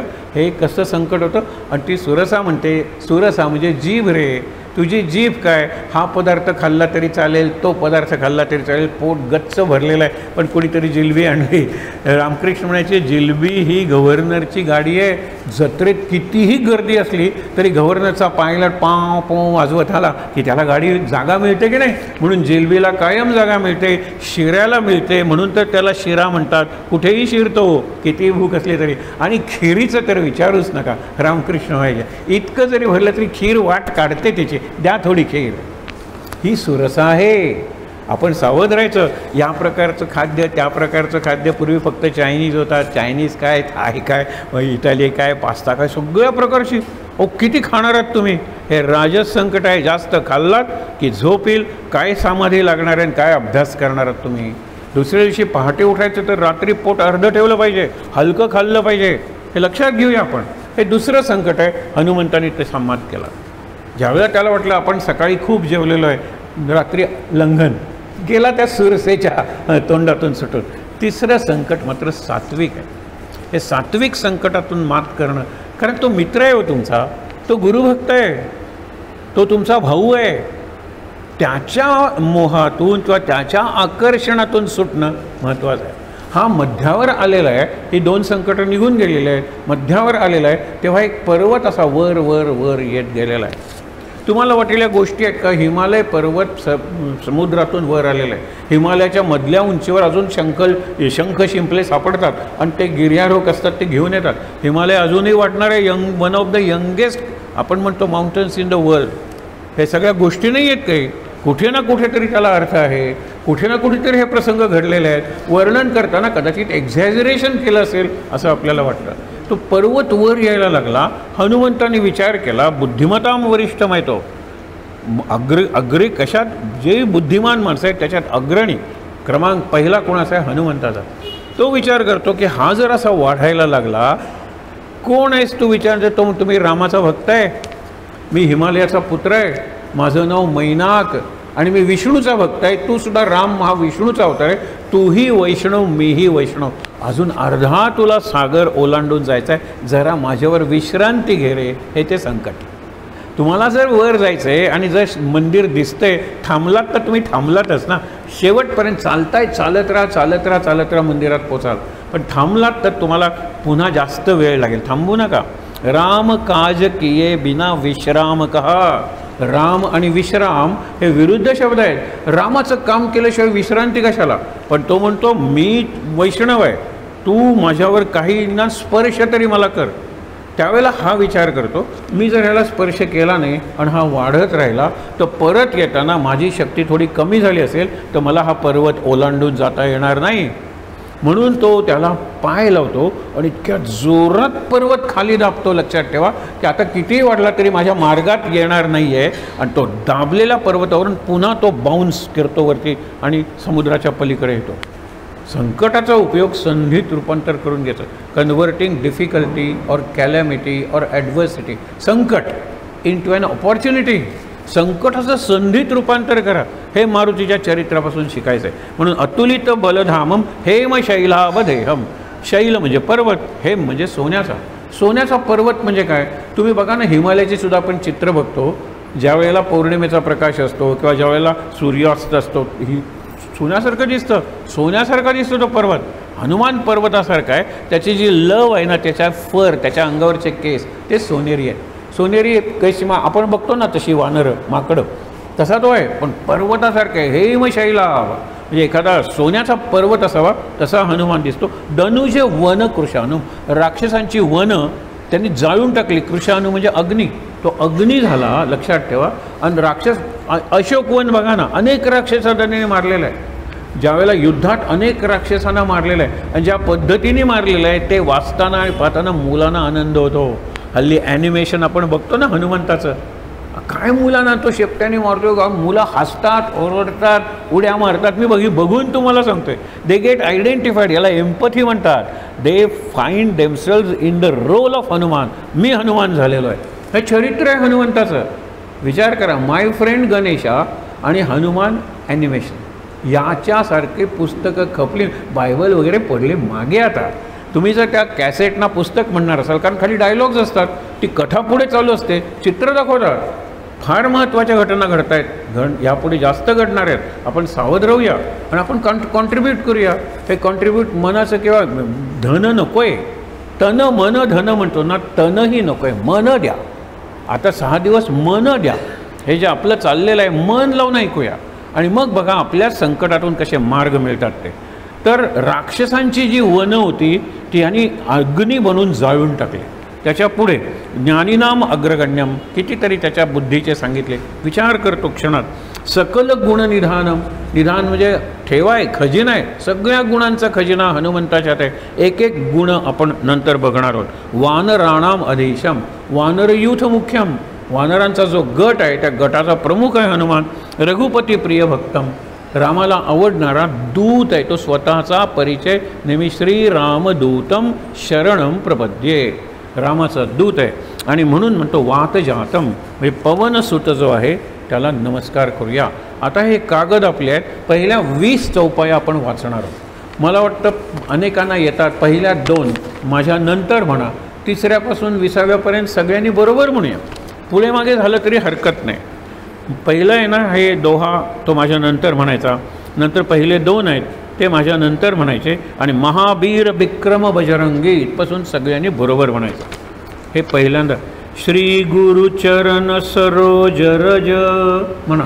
गुरुचरण सरोज रज निज मनु मुकुर सुधारी,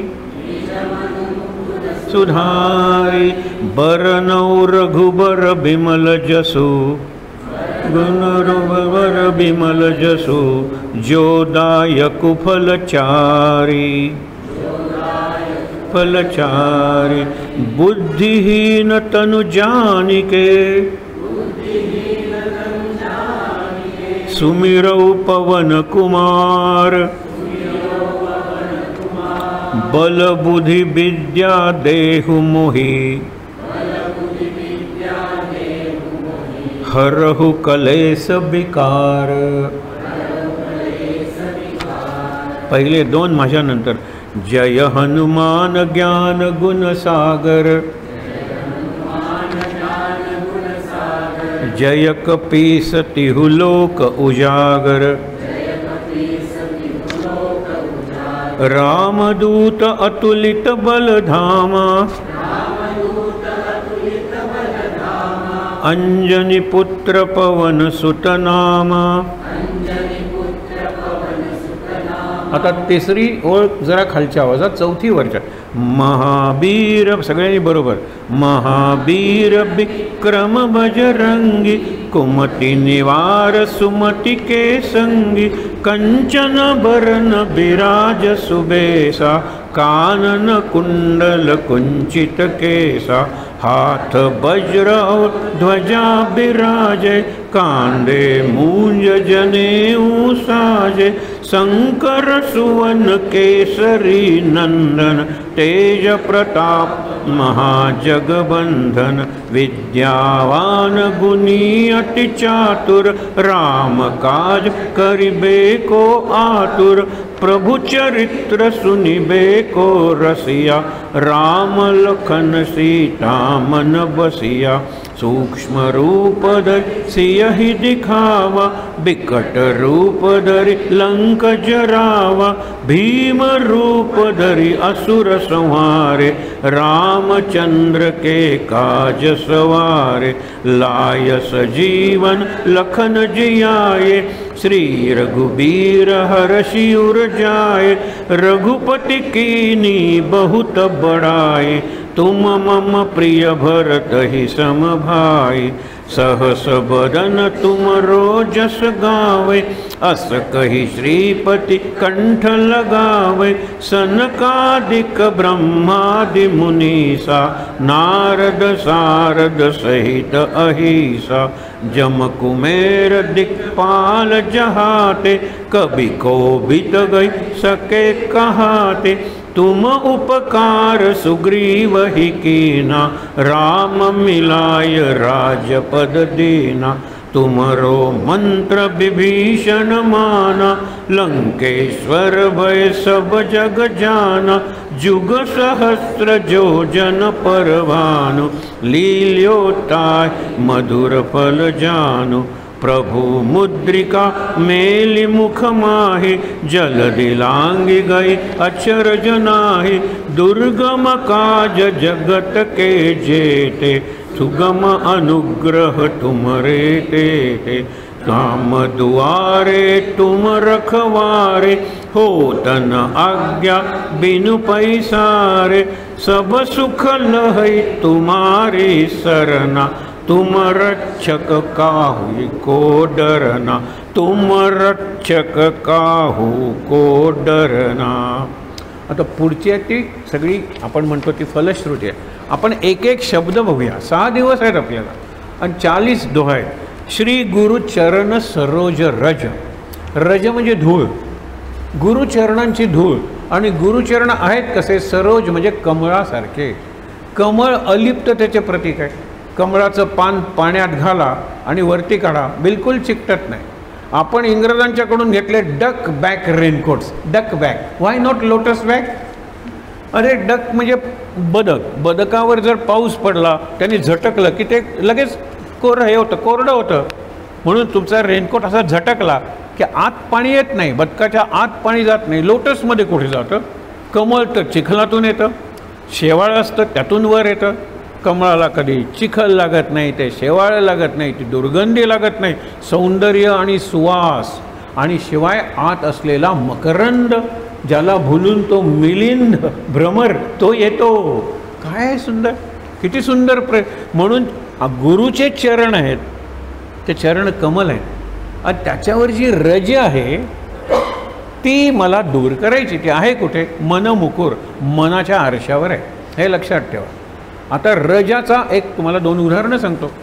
रज म्हणजे धूळ, आपण गुरुचरण रज, समर्थ चरण रज, गणेशाचं चरित्र गणेश चरण रज हे आपण म्हणतो, चरणाची धूळ। आपला जो सावता माळी आहे त्याचा मळा आहे, अरणी नावाचं गाव आहे, पंढरपूरपासून जवळ आहे, आणि असं म्हणलं जातं की एकदाही आयुष्यात हा पंढरपूरला गेला नाही। कारण का की ज्यावेळेला वारी असायची त्यावेळेला याचा मळा फुल, सावता माळ्याचा मळा ना, त्याचा मळा फुललेला असायचा, म्हणून ज्या दिंड्या पालख्या त्याच्या मळ्यावरून जायचा त्यांना तो स्वागत करायचा, आणि त्यांना नमस्कार करून सांगायचा पंढरपूरला जाताना तुम्ही माझ्या मळ्यात तुमचे पायधूळ झाडलीत चांगलं आहे, पण पंढरपूरहून येताना माझी शपथ आहे तुम्ही माझ्या मळ्यात आलं पाहिजे. पुन्हा मी तुमचा आदर सत्कार करीन. पंढरपूरला संतांचे पाय लागलेली जी धूळ आहे ती तुमच्या पायाला लागून माझ्या मळ्यात पडेल. अशा मळ्यातला कांदासुद्धा उपासाला चालतो. कांदा मुळा भाजी अवघी विठाई माझी. काय त्याची रुबाब आहे सांगा बरं. असा सावतामाळी आहे. तो म्हणतो की मी सगळं काम करतो, पण तुमच्या चरणाचे जिथे पण चाललेत, आता टार रोड वगैरे झालेत, पूर्वी अरे याच धुळीतून ज्ञानेश्वर चालले असतील की, अरे याच धुळीतून चालला असेल की तुकाराम. मग ती जी धूळ आहे ती तुमच्या पायाला लागलेली आहे, ती तुम्ही झटका मी पाय धुवीन तुमचे. आणि त्यामुळे ती जी माती आहे, रज म्हणजे धूळ, धुळीचे कण माझ्या मनावर साठलेले आहेत. म्हणजे संतांची सुद्धा म्हणजे मला भ्रम झालेला आहे, मला नीट दिसत नाही, मला ते स्वच्छ करायचं आहे. कशाने? संत श्री गुरु चरण सरोज रज निज मनु मुकरू सुधारी. ती रज घेऊन मी माझ्या मनाचा आरसा स्वच्छ करणार आहे. तुम्हाला आरसा स्वच्छ करायला धूळ कशी उपयोगी पडेल? ही संतांच्या पायाची धूळ आहे. एरवी गमतीनं तुम्हाला सांगतो की आरसा घेतलात, सुंदर आरसा आहे, त्याच्यात तुमचं सुंदर रूप दिसलं आहे, त्याच्यावर जर माती फासली दिसणार नाही. माती म्हणजे काहीतरीच आहे. राख फासले, राख पवित्र ना, अंगारा म्हणून आपण कपाळाला लावतो, दिसणार नाही. हे ते काहीतरीच आहे. आपण गंधाचा लेप देऊया, दिसणार नाही. गंध काय? एखादा राजस म्हणून पण चुन्याचा लेप देऊया, दिसणार नाही.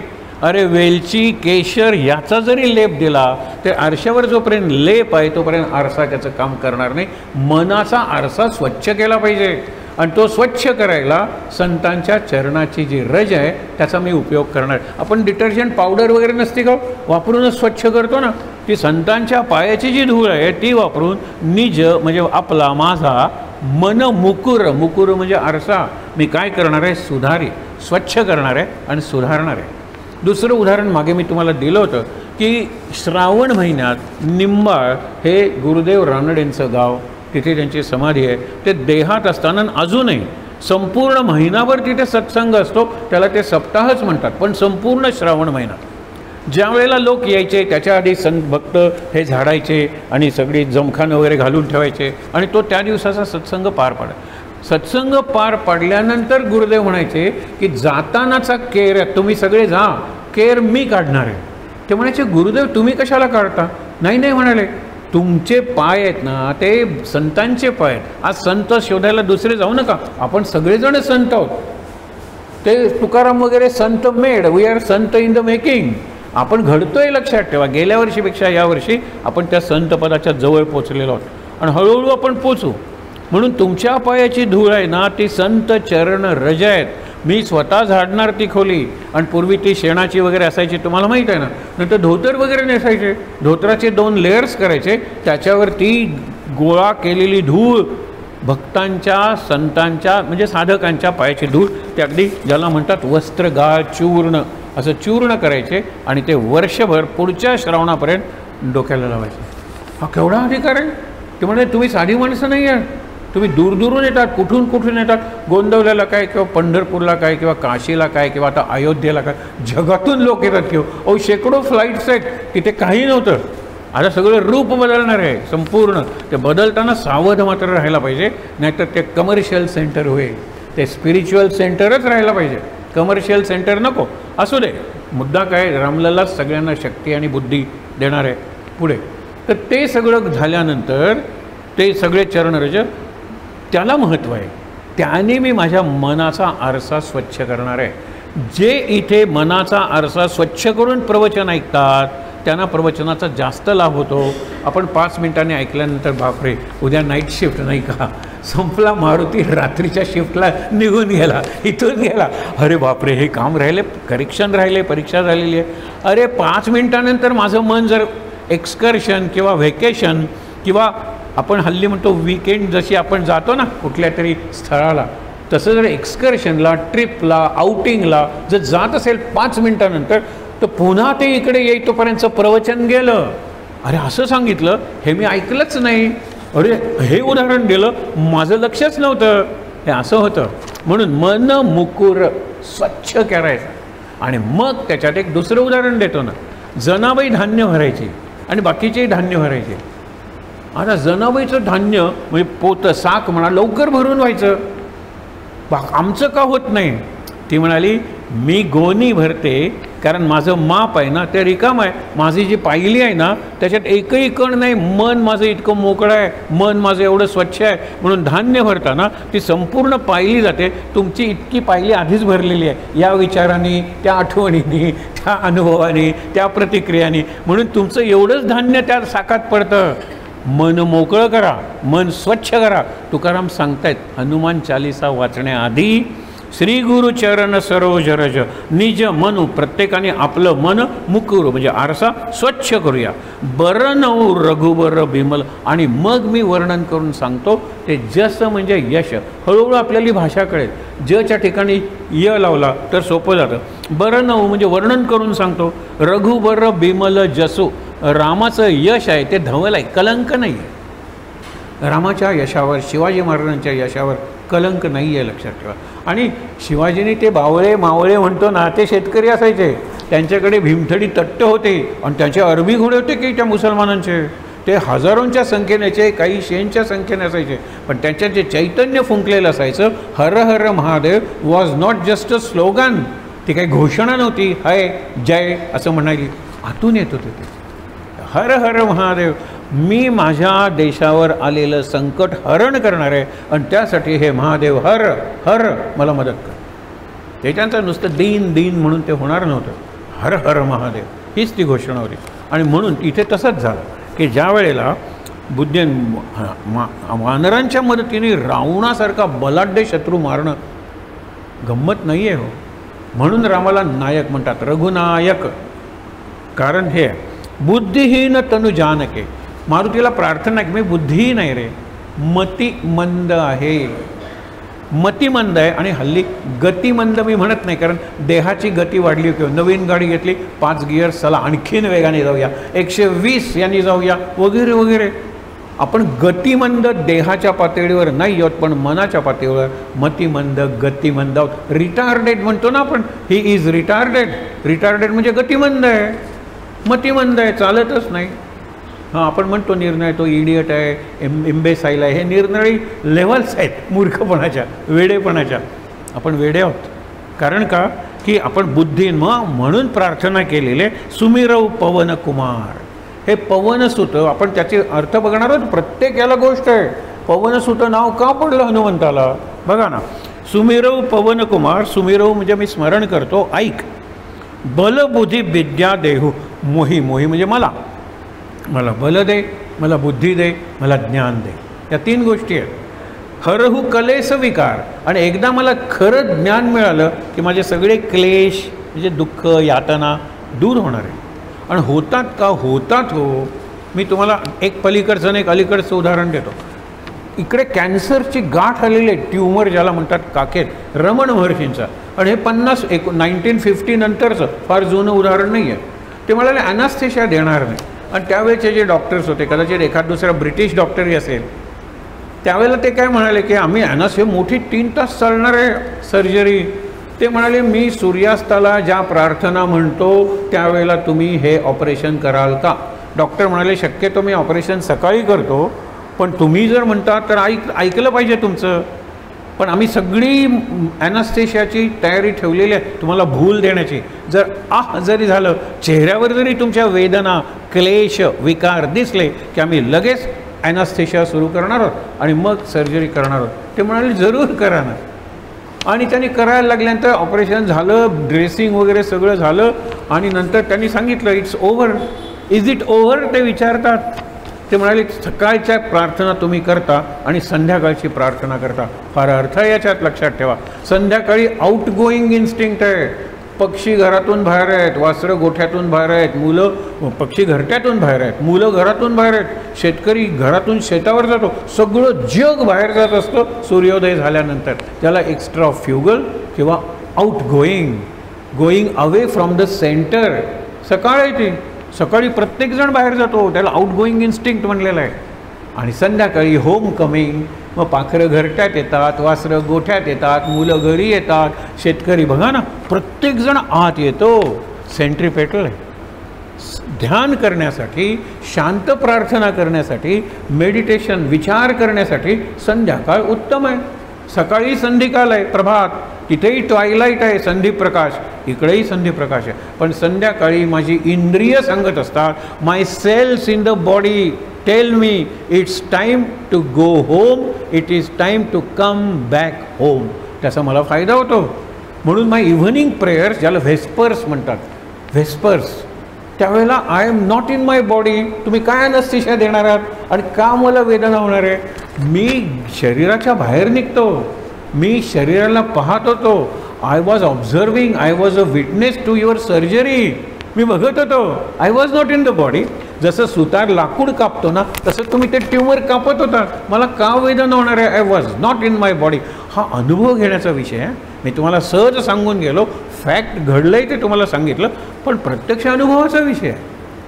अलीकडचं एक उदाहरण सांगतो. 17 तास चाललेली सर्जरी, 17 तास, प्रचंड वेदना, इतकी त्याला पेन किलर्स दिली होती.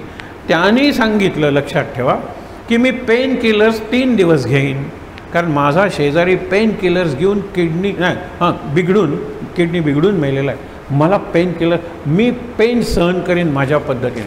त्यावेळेला ते वॉकमन होते ना, हे लावायचे कानाला वॉकमन लावून तो प्रवचन ऐकायचा. सिस्टर म्हणे, तुम्हाला वेदना होत नाही? मला पेन किलरचं इंजेक्शन द्यायला सांगितले, 3 दिवस झाले, आता देऊ नका. ज्यावेळेला मी प्रवचन ऐकतो त्यावेळेला I am not in my body.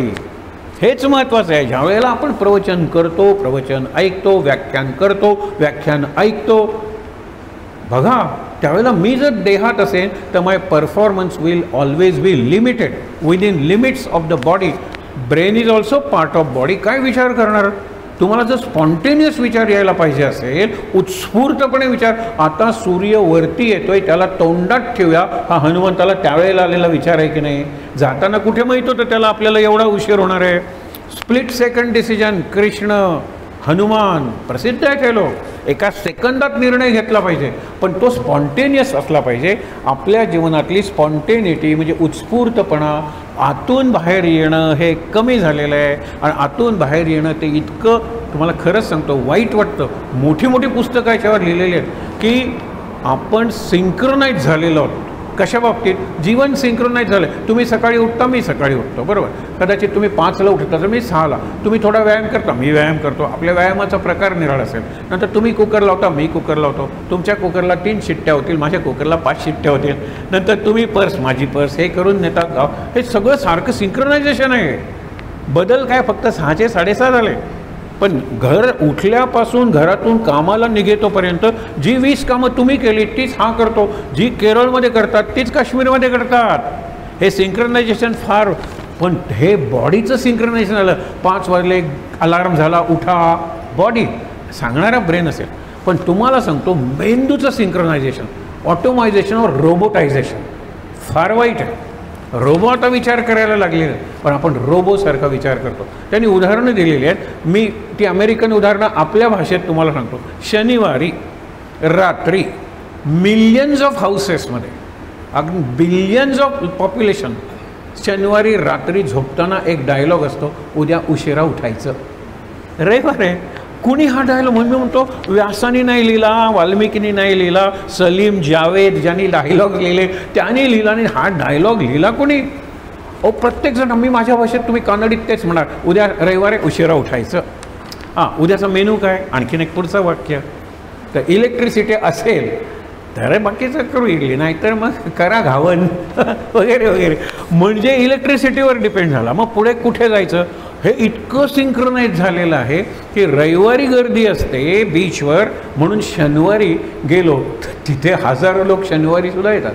मग आता गुरुवारी इंडस्ट्रियल हॉलिडे आहे ना, आपण गुरुवारी जाऊया. लोक विचार करायला लागले, शनिवारी गर्दी, रविवारी गर्दी, आपण गुरुवारी जाऊया, त्या वेळेला गर्दी. सगळीकडे गर्दी आहे. आपण सारखे विचार करायला लागलो तर धोक्याचे विषय. तुमचा मेंदू माझा मेंदू निराळा आहे, तुमची स्मृती माझी स्मृती निराळी आहे, तुमचे विचार करण्याची पद्धत माझी विचार करण्याची पद्धत निराळी आहे, माझे रेफरन्सेस आणि तुमचे रेफरन्सेस निराळे. तुमचे रेफरन्सेस फार महत्त्वाचे असतील जीवनाच्या दृष्टीने, माझे रेफरन्सेस बुकिश असतील. इथेच तुम्ही आणि मी याच्यात फरक आहोत. पण आपले डायलॉग जर सारखे झाले उत्स्फूर्तता उरली कुठे सांगा बरं? मी एक इंडिव्हिज्युअल, मी एक पर्सन उरलोच नाही. आपण सगळेजण कलेक्टिव्ह झालेलो यंत्र. एक हे असतो ना battalion, regiment. Yours is not to reason why, yours is but to do or die. त्यांनी विचारायचं नाही तुम्ही आम्हाला लेफ्ट सांगतायत पण तुमचा राईट पाय पडलाय, कोर्ट मार्शल करतील. मी कुठलाही पाय टाकेन, तू लेफ्ट म्हणल्यानंतर तुझा लेफ्ट पडलाच पाहिजे. असं झालंय रेजिमेंटेशन आपलं. गरज नसताना आपण त्याच प्रकारचे विचार करतो, तीच वर्तमानपत्र वाचतो, त्याच बातम्या वाचतो आणि त्याच मोबाईलवर एक्सचेंज करतो. तशाच प्रकारचे पदार्थ असतात. मी तिकडे पाठवतो, तो इकडे पाठवतो. काय फरक आहे इडलीमध्ये? मी पाठवली, आमच्याकडे इडली पहिल्यांदाच केली माझ्या मुलीनं. मी तामिळनाडूमध्ये माझ्या मित्राला पाठवतो, तो तिकडच्या इडल्या माझ्याकडे पाठवतो. या एक्सचेंजमध्ये मी काय साध्य केलं आहे? Only waste of time and energy. ती जी मेंदूची शक्ती जर इडलीची निराळी पद्धत करण्यासाठी लावली असती, विठ्ठल कामतच्या जगात जी हॉटेल्स आहेत त्याच्यात त्याचं वाक्यच आहे, आई इडली आणि ऑर्किड, त्यांच्या आत्मवृत्ताचं नाव आहे. माझ्या आईने इडलीची एक अशी रेसिपी मला सांगितली की मी जग जिंकलं त्या इडलीने. आणि ऑर्किड म्हणजे नेचर फ्रेंडली हॉटेल, जगातलं पहिलं नंबर मिळवणारं हॉटेल. आता त्याला जगात कुठे, जपानमध्ये सुद्धा एक चांगलं हॉटेल काढायचं आहे. 2 महिन्यापूर्वी ह्याला बोलवतात, हा म्हणतो मला पूर्ण स्वातंत्र्य द्या, एवढे पैसे द्या, हॉटेल सुरू करून देतो, आपण गाडी सुरू करून देतो, हे सगळं आहे. तो म्हणतो मला इडलीची निराळी रेसिपी दिली माझ्या आईने, काहीतरी निराळं करूया की आपण. त्याच पद्धतीने करतो, त्याच पद्धतीने आपले वीकेंडसुद्धा त्याच पद्धतीने जातात. आपले सण आपण इव्हेंट बनवलेले आहेत त्याच पद्धती, तसेच फोटो सेशन, त्याच प्रकारचं सगळं हे. तुम्ही जरा निराळं व्हायचं असेल तर हनुमानाचे भक्त बना. तसंच व्हायचं असेल रुटीनसारखं, कुठलंही यंत्र चालेल. हे कशाला पाहिजे? अर्जुन कशाला पाहिजे? म्हणून बलबुद्धी विद्या देवमयी हरऊ कलेस विकार. आता सुरू झालं, जय हनुमान ज्ञान गुण सागर. हनुमानाला ज्ञान गुण सागर, ज्ञान गुण यांचा तो सागर होता. हनुमंताचे गुण सांगायला लागलो ना, एकच वाक्य सांगतो, रामाशिवाय रामायण सांगता येईल, हनुमंताशिवाय रामायण सांगता येणार नाही. हे माझं वाक्य नाही आहे, हेही लक्षात ठेवा. विचारवंतांचं वाक्य आहे, रिसर्च करून हे केलेलं वाक्य आहे. हनुमंता, कारण हनुमंताशिवाय सीतेचा शोधच लागला नाही. हनुमंत लक्ष्मण मेलाच असता त्यांनी जर द्रोणागिरी आणलाच नसता. आणि शेवटचं संकट ज्यावेळेला कुंभकर्ण मेला त्यावेळेला रावणाने आपले 2 भाऊ, ज्यांचं पाताळात राज्य होतं अंडरग्राऊंड, त्यांना बोललेलं अहिरावण आणि महिरावण. आणि ते म्हणाले काही हरकत नाही, उद्या शेवटचा दिवस असेल राम आणि लक्ष्मण यांच्या जीवनातला, मग रावणास सुखानं राज्य कर. जरी तुझा मुलगा मेला आहे, जरी तुझा भाऊ मेला आहे, तू जिवंत राहा. रावणाला बरं वाटतं. सगळीकडे ही बातमी पसरते, अहिरावण महिरावण कुठे आहेत? पाताळात आहेत. ते पाताळात नेणार म्हटल्यानंतर सगळे रावण आपल्या शेपटांचा कोट करतात, म्हणजे किल्ला करतात आणि मध्ये राम आणि यांना ठेवतात. वेडे आहेत ते. ज्यांचं राज्य पाताळात आहे ते काय आकाशातून येणार आहेत का? ते पाताळाला विवर म्हणजे बुराक होल पाडून राम आणि लक्ष्मणाला घेऊन जातात. सगळे म्हणतात आत्ता इकडे होता, गेला कुठे? शेवटी बुद्धिमताम वरिष्ठाम हनुमंताला बोलवतात. हनुमान विचार करतो, विवर पडलेला आहे, तर या विवरातूनच राम आणि लक्ष्मण नेलेले आहेत. अहिरावण आणि महिरावण यांचं पाताळात राज्य आहे. मी जसा सूर्याकडे जन्मल्याबरोबर उडलो, जसा नंतर सागर उडलो, तसा आता खाली उडतो. हेही लक्षात ठेवा. I will fly downwards. जातो ना तिथे तो. आणि राम आणि लक्ष्मणाला सुंदर अंघोळ घातलेली आहे, नवीन वस्त्र दिलेले आहेत, कस्तुरी वगैरे लावलेली आहे, टिळा वगैरे लावलेली आहे, सगळी तयारी.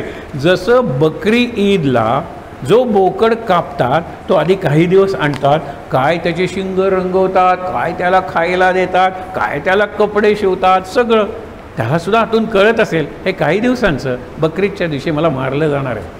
बकरीदच्याच कशाला, आपण नवरात्रात सुद्धा, आता सध्याचं मला माहीत नाही आहे धोरण काय ते, लाखो बकरी मारली जातात आणि त्यांचं रक्त जाण्यासाठी अशी गटारं असतात काली मातेच्या समोर. एक्झॅक्टली आत्ताची परिस्थिती मला माहीत नाही, पण हे आहे ना, त्याच्यावर आधारित सुंदर गोष्टी आहेत, नंतर कधीतरी बघू. पण हे लक्ष ठेवा, ज्या वेळेला हे सगळं घडत होतं त्यावेळेला हनुमान खाली गेला. आणि अशा वेळेला अहिरावण महिरावणांची जी पत्नी आहे तिचं रामावर प्रेम आहे आधीच्या जन्मापासून. ती रामाला धर्मसंकटात पडते. धर्मसंकटाचं उत्कृष्ट उदाहरण आहे. ती म्हणाली, आजची रात्र तू मंचकावर म्हणजे पलंगावर माझ्याबरोबर आपण एकत्र एकांत करूया. रामावर केवढं संकट, एकपत्नी. त्यावेळेला त्याला राम बघतो, राम तर खांबाच्या मागे हनुमान दिसतो आणि हनुमान म्हणतो हो म्हणा तुम्ही, पुढचं मी बघतो, पुढचं मी बघतो. आता रामही बुद्धिमान आहे की हो. राम म्हणतो लक्षात ठेव, हा जो मंचक आहे तो जमिनीवर आहे आणि जमीन माझी सासू आहे, भूमी कन्या सीता ही माझी पत्नी आहे. आणि सासूला जर माझ्या शरीराच्या कुठल्याही भागाचा स्पर्श झाला एकांतात असताना, त्या क्षणी मी एकांत थांबेन. ती म्हणते माझा भक्कम पलंग आहे, काही होणार नाही, एक रात्र रामा तू माझ्याबरोबर ये. त्यावेळेला राम जरा भे करूया, खाऊया थोडंसं, तोपर्यंत भुंग्याचं, गुंगुल्लो म्हणतो ना, त्याचं रूप घेतो आणि तो कोरड्या लाकडाला सुद्धा बुराक पडतो, माहिती आहे ना, होल करतो आणि ते लाकूड तसंच राहतं, आतून त्याने पोखरलेलं आहे. कुठेतरी तो त्या मंचकात शिरतो, पलंगात. संपूर्ण पलंग हनुमान त्या भुंग्याच्या रूपानं पोखरून टाकतो, पलंग आहे तसाच दिसतो. आणि ती अगदी रामाला म्हणते या बसा, आधी तुम्ही बसा. राम बसल्याबरोबर तो पलंग मोडतो, राम जमिनीवर. तो म्हणतो सासूबाईंचा स्पर्श झालेला आहे, आता शक्य नाही. त्यावेळेला ती म्हणाली तुझा कोण इथे आलेला आहे ते सांग. त्यावेळेला रामाने सांगितलं हा आलेला आहे. ते म्हणाले असा ज्याचा सेवक आहे, बुद्धिमान सेवक आहे, विचार करून निर्णय घेणारा ज्याचा सेवक आहे, ज्याचा दूत आहे, लक्षात ठेवा, ज्याचा दास आहे, तो तू केवढा महान असेल. म्हणाली काही हरकत नाही. उजव्या खांद्यावर रामाला, डाव्या खांद्यावर लक्ष्मणाला घेतलं आणि आता वरच्या दिशेने उडला आणि त्या बुराक जे केलं त्यानं होल, त्यातून वर आला, विवरातून वर आला. झालंच तर पुढचं रामायण. हनुमान नसता तर रामायण शक्य नाही आहे, हे लक्षात ठेवा. पुढे बघूया ना, ज्ञान किती, त्यांच्या ज्ञानाचं उदाहरण सांगू. एक तुम्हाला गमतीदार, हे तुम्हाला माहीत नसलेले प्रसंग सांगतोय. ज्या वेळेला तो सीताच्या शोधाला आला त्यावेळेला रात्रीच्या वेळेला शोध घेऊया आपण, दिवसा घेतला तर अरे हे माकड कुठून आलं म्हणून आपल्याला बंदिवासात टाकतील, हुशार आहे म्हणून त्यांनी बारकं रूप घेतलं. कारण तिथे लंकिनी नावाची एक राक्षसी होती, ती रावणाची सेविका होती. त्याला रावणाने बलात्कारानं तिला आणलं होतं आणि ठेवलं होतं लंकेचं रक्षण करायचं. कोणीही लंकेच्या सीमेत तुझ्या परवानगीशिवाय शिरता कामा नये. हा बारीक झालेला होता. एखादे मूस म्हणतात ना, माशी, त्या माशीसारखा चालत असताना तिने ओळखलं. पण तिला शाप मिळालेला आहे, रावणाची दासी होशील. ती म्हणली उशाप काय, ज्या वेळेला एक माकड म्हणजे मरकट मुष्टी प्रहारानं तुला रक्त ओकून ठार मारेल, त्या क्षणी तुझ्यातून दिव्य अशी अप्सरा किंवा स्त्री निर्माण होईल आणि तू मुक्त होशील. ती म्हणाली हे बरं आहे वानर. ती वानराला आव्हान करते, आहेस कोण तू, मला बऱ्या बोलानं आत जाऊ द्या. तू कोण, मी लंकिनी आहे. तू कोण रे एवढा. तो एवढा मोठा होतो, वाढता वाढे भेदिले शून्य मंडळ. स्पेसच्या पलीकडे ती लंकिनी नुसती बघत राहते, तिला आनंद होतो. कारण का, आपल्या मुक्तीचा क्षण आलेला आहे. हाच तो वानर. तरी स्वाती त्याला चिडवते. मग तो तिला छातीवर एक मारतो, ती रक्त ओकते, त्याच्यातून दिव्य स्त्री बाहेर पडते. हनुमंताला नमस्कार करते आणि म्हणते मी तुला 3 वर देते. ते 3 वर त्याला पुढे लंकेत उपयोगी पडले. एक म्हणजे तुला अग्नी जाळू शकणार नाही म्हणून शेपूट पेटवलं तरी या महाभागाला काही झालेलं नाही आहे. एक विष अमृत होईल तुझ्यासाठी म्हणून जी अशोकवनातली जी फळं होती, जी चांगली दिसत होती, रावण एवढा बुद्धिमान आहे की फळ खाल्लं की माणूस मरणार आहे, तो अशोकवनाचा विध्वंस करू शकणार नाही. पण लंकिनीनेच वर दिलेलं आहे की विष अमृतासारखं होईल. आणि इथे आणखीन एक गंमत बघा, तो आईला सांगतो, सीता मैया म्हणतो की मला भूक लागलेली आहे, मी समुद्र पार करून आलेलो आहे, काहीतरी खायला दे. त्यावेळेला ती म्हणते खाली पडलेली जी फळं आहेत बघ, खाली पडलेली फळं खा. एवढ्या फळाने माझं काय होणार आहे. तो सगळी झाडं हलवतो आणि सगळी फळं खाली पडतो. आणि मग मराठीत ती म्हणाली, पडत्या फळाची आज्ञा. आई सगळी फळं खाऊ. सीता म्हणाली तू ग्रेट आहेस, महान आहेस, कारण तू फळं सगळीच खाली पडली आणि ते विषारी असली तरी त्याला लंकिनीने वर दिलेला आहे, विष हे अमृत होईल. तिसरा वर आहे शत्रुमित्र बनेल. तसं बघितलं तर विभीषण रावणाचा भाऊ आहे, म्हणजे शत्रू पक्षातला आहे. विभीषण मित्र बनला हनुमंताचा. सीता कुठे ठेवलेली आहे हे विभीषणाने दाखवलेलं आहे. आणि तो काय प्रसंग आहे, तो वाचताना डोळे बंद केले ना, ऐकल्यानंतर सुद्धा केलेत, अंगावर रोमांच उभे राहतील.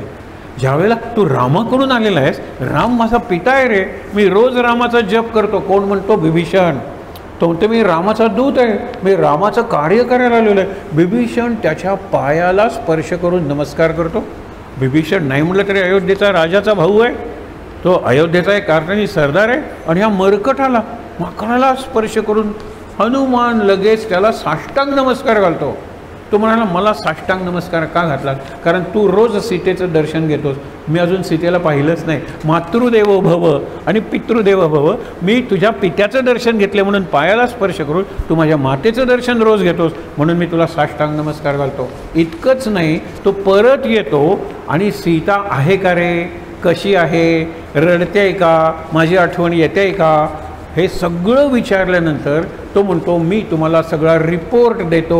लंकेत गेल्यानंतर मी काय काय केलं, नमस्कार करताना राम आणि राजा सुग्रीव यांच्याकडे पाठ करतो आणि नमस्कार करतो. राम म्हणतो, लंकेत असा नमस्कार करतात का रे, पाठ करून नमस्कार? नाही नाही मातृदेव हो, माता तिकडे आहे ना दक्षिणेला, सीता दक्षिणेला आहे, पहिला नमस्कार सीतेला आणि नंतर रामा तुला. हा केवढा सावध आहे, विचार करा ना. त्याच्या बुद्धिमत्तेच्या सांगताच येणाऱ्या गोष्टी संपणार नाही आहेत. म्हणून सांगितलेलं आहे की ज्ञान जय कपीस तिहू लोक उजागर. हे तिन्ही लोक आहेत ना, ते वायू हनुमंता तुझ्यामुळे प्रकाशित, उजागर उजवाड म्हणतो ना, प्रकाशित झालेले. म्हणजे कशामुळे हो? आज माझ्या बुद्धीचा प्रकाश आहे, माझ्या स्मृतीचा प्रकाश, माझ्या कलेचा प्रकाश आहे, मी गातो, प्रकाश आहे तो, लोकांना आनंद देतो तो. मी जिवंत आहे म्हणून ना, आणि जिवंत हनुमंतामुळे आहे ना. हनुमान गेला बाहेर, उच्छ्वास टाकला, हनुमान परत आत आला, बरं वाटलं. हनुमान गेला आला, एक क्षण असा येईल की हनुमान म्हणेल, बाय आता येत नाही मी आत, तो क्षण मी मेलो की. मी जिवंत आहे हनुमंतामुळे. जिवंत असल्यानंतर मी जी जी काही कार्य करतो, ज्यामुळे मी जगाला प्रकाश देतो, सुख देतो, आनंद देतो, हनुमंतामुळे आहे. म्हणून तिन्ही युग त्यांनी सांगितलेले, तिन्ही हे जे आहेत लोक उजागर, रामदूत अतुलित बलधामा, हे बघितलं. अंजनी पुत्र पवनसुत नामा, ह्या दोन गोष्टी ऐकत आपण आज थांबलो तरी चालेल. अंजनी पुत्र पवनसुत, हे काय प्रकार आहे? अंजनीचा पुत्र, अंजनी आहे कोण? अंजनी वानरी आहे. आपण चित्र बघत असाल, लक्षात ठेवा, वानरांना शेपूट दाखवतात पण वानरांच्या स्त्रियांना दाखवत नाही. वानरांच्या स्त्रिया काय सुंदर आहेत. ती रीमा ही सुग्रीवाची बायको, तारा ही वालीची बायको, अंजनी ही केसरीनंदन त्याची केसरीची बायको, तेजस्वी आहेत. वर्णन केलेलं आहे किष्किंधेचं की मिथिलेत जर 3 मजली इमारती असतील तर 4 मजली इमारती अयोध्येत होत्या, तर किष्किंधा ही वानरांची राजधानी 5 मजली इमारती होत्या. आणि काय वानर म्हणजे माकड घेऊन बसलेला, त्याला खूप अर्थ आहे. एकच वाक्य सांगतो, ज्या वेळेला युद्ध संपतं, रावण मरतोच, म्हणजे त्याचा पराभवच होतो. वानरांच्या मदतीनं हे युद्ध जिंकलेलं आहे. तेव्हा अशा टेकडीवर उभे राहतात. पहिलं काम सुग्रीव सांगतो की रामा, एवढे वानर मेले रे युद्धात आपल्यासाठी. त्यावेळेला लक्ष्मण हसतो, अरे रामाची दृष्टी आहे ना, ती संजीवन दृष्टी आहे. राम म्हणतो, चला जे जे वानर मरून पडलेले आहेत त्याच्यावरून राम दृष्टी फिरवतो. ती संजीवनी दृष्टी असल्यामुळे दे रिव्हाइव्ह, ते जिवंत होतात परत. आणि परत त्यांना वाटतं युद्ध संपलेलं नाही. युद्ध आपलेलं आहे, आनंदात आहेत, ते सगळे जिवंत झालेले आहेत. सुग्रीवाला आनंद झालेला आहे. अशा वेळेला सुग्रीव त्यांना सांगतो, युद्ध संपलेलं आहे, आपला विजय झालेला आहे. तेव्हा आता तुम्हाला वानराच्या वेशाची गरज नाही, तो काढून ठेवा. हां, तो काढून ठेवा. मग तो वेश आहे, युनिफॉर्म असल्यासारखं आहे. आज बॉक्सरसुद्धा दात पडू नयेत म्हणून माकडासारखे, म्हणजे हनुमंतासारखे दिसतातच ना, असे केलेले. आत दात घातला तर तुमचे दात पडतील ना, ते दिसतातच. तसे त्यांनी तिथे घातलेलं आहे. इकडे आणि शेपूट असतं ना, ते रडर सुकाणू असतं ना, बोट वळावी म्हणून असतं, त्यांना उड्डाण करताना वळावी म्हणून. आणि त्यांनी स्वतःला ह्या झाडावरून त्या झाडावर शिक्षण दिलेलं आहे. पुढे वर्णन करताना हनुमान हा सगळ्यात श्रेष्ठ आहे म्हणून त्याचं एक्झॅजरेटेड, अतिरंजित असं वर्णन केलेलं तुम्हाला आढळेल. पण त्यांनी शिक्षण घेतलं होतं. उड्या आज केरळमध्ये तुम्हाला बघा, ते खेळतात, किती उड्या मारतात, उंच प्रचंड उड्या मारतात. उड्या मारताना लाठ्या मारतात, खेळ आहेत ते विचार करा. त्यांना उड्डाणाचं शिक्षण दिलं होतं. त्यांना इथे पूर्णपणे प्रोटेक्शन. आज क्रिकेटर कुठे कुठे काय काय घालतात हे मी सांगायला पाहिजे का तुम्हाला? क्रिकेटरसुद्धा शेप घालतात ना, तुम्हाला आपण हेल्मेट वगैरे घालतात ना, तशी संरक्षण आहे. आणि उडी मारताना, उड्डाण करताना त्या शेपटाचा उपयोग करून तुमची दिशा बदलता येते. बघा तुम्ही, बाकी काही नाही. किष्किंधा फार सिव्हिलाइज्ड असा तो प्रांत आहे. ही तारा ज्या वेळेला रामाला प्रश्न विचारतो, रामायणातला प्रसंग आहे, पण तारा बोधक जय जय राम, तारा म्हणते की वालीनं काय राम तुझं वाईट केलं होतं म्हणून तू माझ्या पतीला मारलंस? त्यांनी काय वाईट केलं होतं? सुग्रीव तुझा मित्र आहे, पण वाली कुठे तुझा शत्रू होता? रावणाला तुला मारायचं असेल, सीता आणायची असेल, अरे वालीने सहज आणली असती, कारण माझा नवरा एवढा पराक्रमी आहे की रावणाने अपमान केल्यावर त्याला काखेत घालून 3दा पृथ्वी प्रदक्षिणा केली होती. रावण शरण आला, त्यावेळेला माझा मुलगा अंगद जन्मलेला होता. रावणाला त्यांनी खेळणी असतात ना, स्प्रिंगची, खेळल्यानंतर ते गरगर गरगर गरगर फिरतं. माझ्या अंगदाच्या पाळण्यावर रावणाला गरगर फिरत ठेवलं होतं माझ्या नवऱ्याने. नंतर रावण अगदी शरण आला म्हणून त्याला सांगितलं, आजपासून रावण म्हणला आपण मित्र, आपण कधीही एकमेकावर करायचं नाही आक्रमण. तुला तशीच सीता परत मिळाली असते, तू वालीला का मारलंस? म्हणून तिने प्रश्न विचारले. आणि राम म्हणाला, किती बुद्धिमान आहेस तू. ही वानरी होती का? ही मंकी होती का? नाही, बुद्धिमान स्त्री आहे, तारा बोधक. आणि मग वाली प्रश्न विचारतो की माझ्यावर हा अन्याय नाही का केलास? नाही म्हणाले की सुग्रीवाला सुद्धा पुत्र होईल, पण सुग्रीव आत्ता राजा होईल, पण त्याच्यानंतर तुझा मुलगा अंगद हा राज्यावर बसेल. मग वाली म्हणाला, तू न्यायी आहेस, आता मी शांतपणे मरतो. वालीचं समाधान केलं, तारेचं समाधान केलं. जे वालीचे बुद्धिमान आहेत हे सगळे लोक. आता बुद्धिमत्ता वरिष्ठ म्हणून हनुमंताचं बघतो ना, तर पुंजिक स्थला नावाची एक अप्सरा, तिला काहीतरी शाप मिळाला किंवा तिला कंटाळ आला स्वर्गाचा कंटाळ येतो. सकाळी अमृत, दुपारी अमृत, संध्याकाळी अमृत, वीकेंडला अमृत. आपल्याला किती पेय येतो. 7 वाजल्यानंतर गोव्यात किती पेय निरनिराळी पिली जातात सांगा बरं. आज सकाळी सुद्धा हा काढा तो काढा, किती पेय आहेत. मोनोटोनस जीवन आहे स्वर्गातलं, मोनोटोनस. कलर्स नाही आहेत, एकच कलर, ब्राईटनेस, बस. कल्पवृक्ष, अरे आपल्याकडे किती निरनिराळे वृक्ष आहेत सांगा बरं. तिकडे सगळे कल्पवृक्ष, तिथे रस्त्यावर सगळी माणकं वगैरे पडलेली आहेत. आपल्याकडे किती निरनिराळे धान्य आहेत, त्या धान्याचे कण एखाद्या मोत्यासारखे दिसतात. इतकी व्हरायटी या पृथ्वीवर आहे, म्हणून अप्सरा वगैरे रात्रीच्या वेळेला येतात. मजेदार गोष्टी आहेत. ही पुंजिक स्थला आलेली आहे म्हटल्यानंतर ती खेळत होती, आपल्यातच खेळत होती. असं चेंडूने खेळतात. वाऱ्याने बघितलं, तिचं सौंदर्य पाहून वारा तिच्या प्रेमात पडला. पवन सुत हनुमान की जय. एक कथा, वाऱ्याचा पुत्र. त्यावेळेला तो म्हणाला की मला तू आवडलेली आहेस. ती म्हणाली, मी अप्सरा आहे, आम्ही कुणाच्या प्रेमात वगैरे पडत नाही, पण तू वायू आहेस ना, वायुदेव आहेस ना, ठीक आहे. म्हणून त्यांना पुत्र होतो तो हनुमान. आणि तरीसुद्धा ती, आपण म्हणतो ना इमॅक्युलेट कन्सेप्शन, म्हणजे ती कुमारीच राहते, त्यांचं कौमार्य भंग होत नाही. त्यांना जरी मुलं झाली तरी virginity is intact by definition, म्हणून ती निघून जाते. पण ह्याला पवन सुत, वाऱ्याचा मुलगा म्हणून मिळाला. पुढे मोठ्या कथा आहेत त्या आपण बघणार आहोत. आणखीन पवन सुताची एक गंमत आपण विचार करण्यासाठी फक्त हे उदाहरण देतो. दशरथाने केला यज्ञ, त्याचं नावच होतं पुत्र काम इष्टी. इष्टी म्हणजे यज्ञ, काम म्हणजे इच्छा, आणि पुत्र म्हणजे मुलगा व्हावा म्हणून. आणि शेवटी दशरथा घे हे पायसदान, तुझ्या यज्ञे मी प्रकट झालो हा माझा सन्मान. अग्नी म्हणतो की तुझ्या यज्ञात मी प्रकट झालो, मी साक्षात अग्नी तुला हे पायस देतोय. पायस म्हणजे ते औषध. ते त्यांनी वाटलं 3 राण्यात दशरथाने. ते कसं वाटलं हे रामायणात सांगितलं, विचार नको. तिघांच्या द्रोणं म्हणतो ना, त्या द्रोणात ती खीर दिलेली होती, पायस. 3 राण्या, कौसल्या सिनियर पहिली राणी, नंतर सुमित्रा, आणि सगळ्यात तेजस्वी पराक्रमी कैकेयी शेवटची. सगळ्याजणी एकमेकीला म्हणत होतात. सुमित्रा, कौसल्या म्हणते जरी मी मोठी असले तरी कैकेयी आहे ना, कैकेयीने आधी घेतला पाहिजे. कैकेयी म्हणते मी असेल सुंदर, असेल पराक्रमी, पण तसं बघितलं तर पहिला मान कुणाचा आहे? कौसल्याचा आहे. मग त्या इथे एकमेकीकडे बघत असताना सुमित्रा एकदा कौसल्याकडे, एकदा हिच्याकडे. अगदी हे वर्णन आहे. कौसल्याकडे बघताना तिचं लक्ष द्रोणाकडे नाही आहे, इकडे बघताना नाही आहे. असं करत एक घार येते आणि सूचित तो द्रोण घेते आणि उडून जाते. सुमित्राच्याकडे काही नाही. त्यावेळेला कौसल्या म्हणते, अरे तुझं पायस घेऊन गेली ती घार. घार म्हणजे उडतात ना, काईट्स म्हणतात इंग्लिशमध्ये, घोंड वगैरे आपण काहीतरी म्हणतो कोकणीत. विचार करा, ती घेऊन गेलेली आहे. मग कौसल्या म्हणते, माझ्यातला थोडा मी तुला देते. कैकई म्हणते माझ्यातला थोडा मी तुम्हाला देते, म्हणून ती सुमित्रा आहे तिला जुळवतं, एक लक्ष्मण आणि दुसरा शत्रुघ्न. कौसल्याच्या पायसातून जो मुलगा होता तो लक्ष्मण कायम रामाबरोबर राहिला, आणि कैकईच्या पायसातून जो मुलगा होतो शत्रुघ्न कायम आपण राम लक्ष्मण भरत शत्रुघ्न, राम लक्ष्मण भरत शत्रुघ्न. पण शत्रुघ्न आणि लक्ष्मण हे जुळे भाऊ आहेत, ते सुमित्रेला झालेले आहेत. मग घारीने जो द्रोण उचलला त्याच्यात पायस आहे, घार कुठेतरी जाऊन खाणार इतक्या जोराचा वारा सुरू झाला.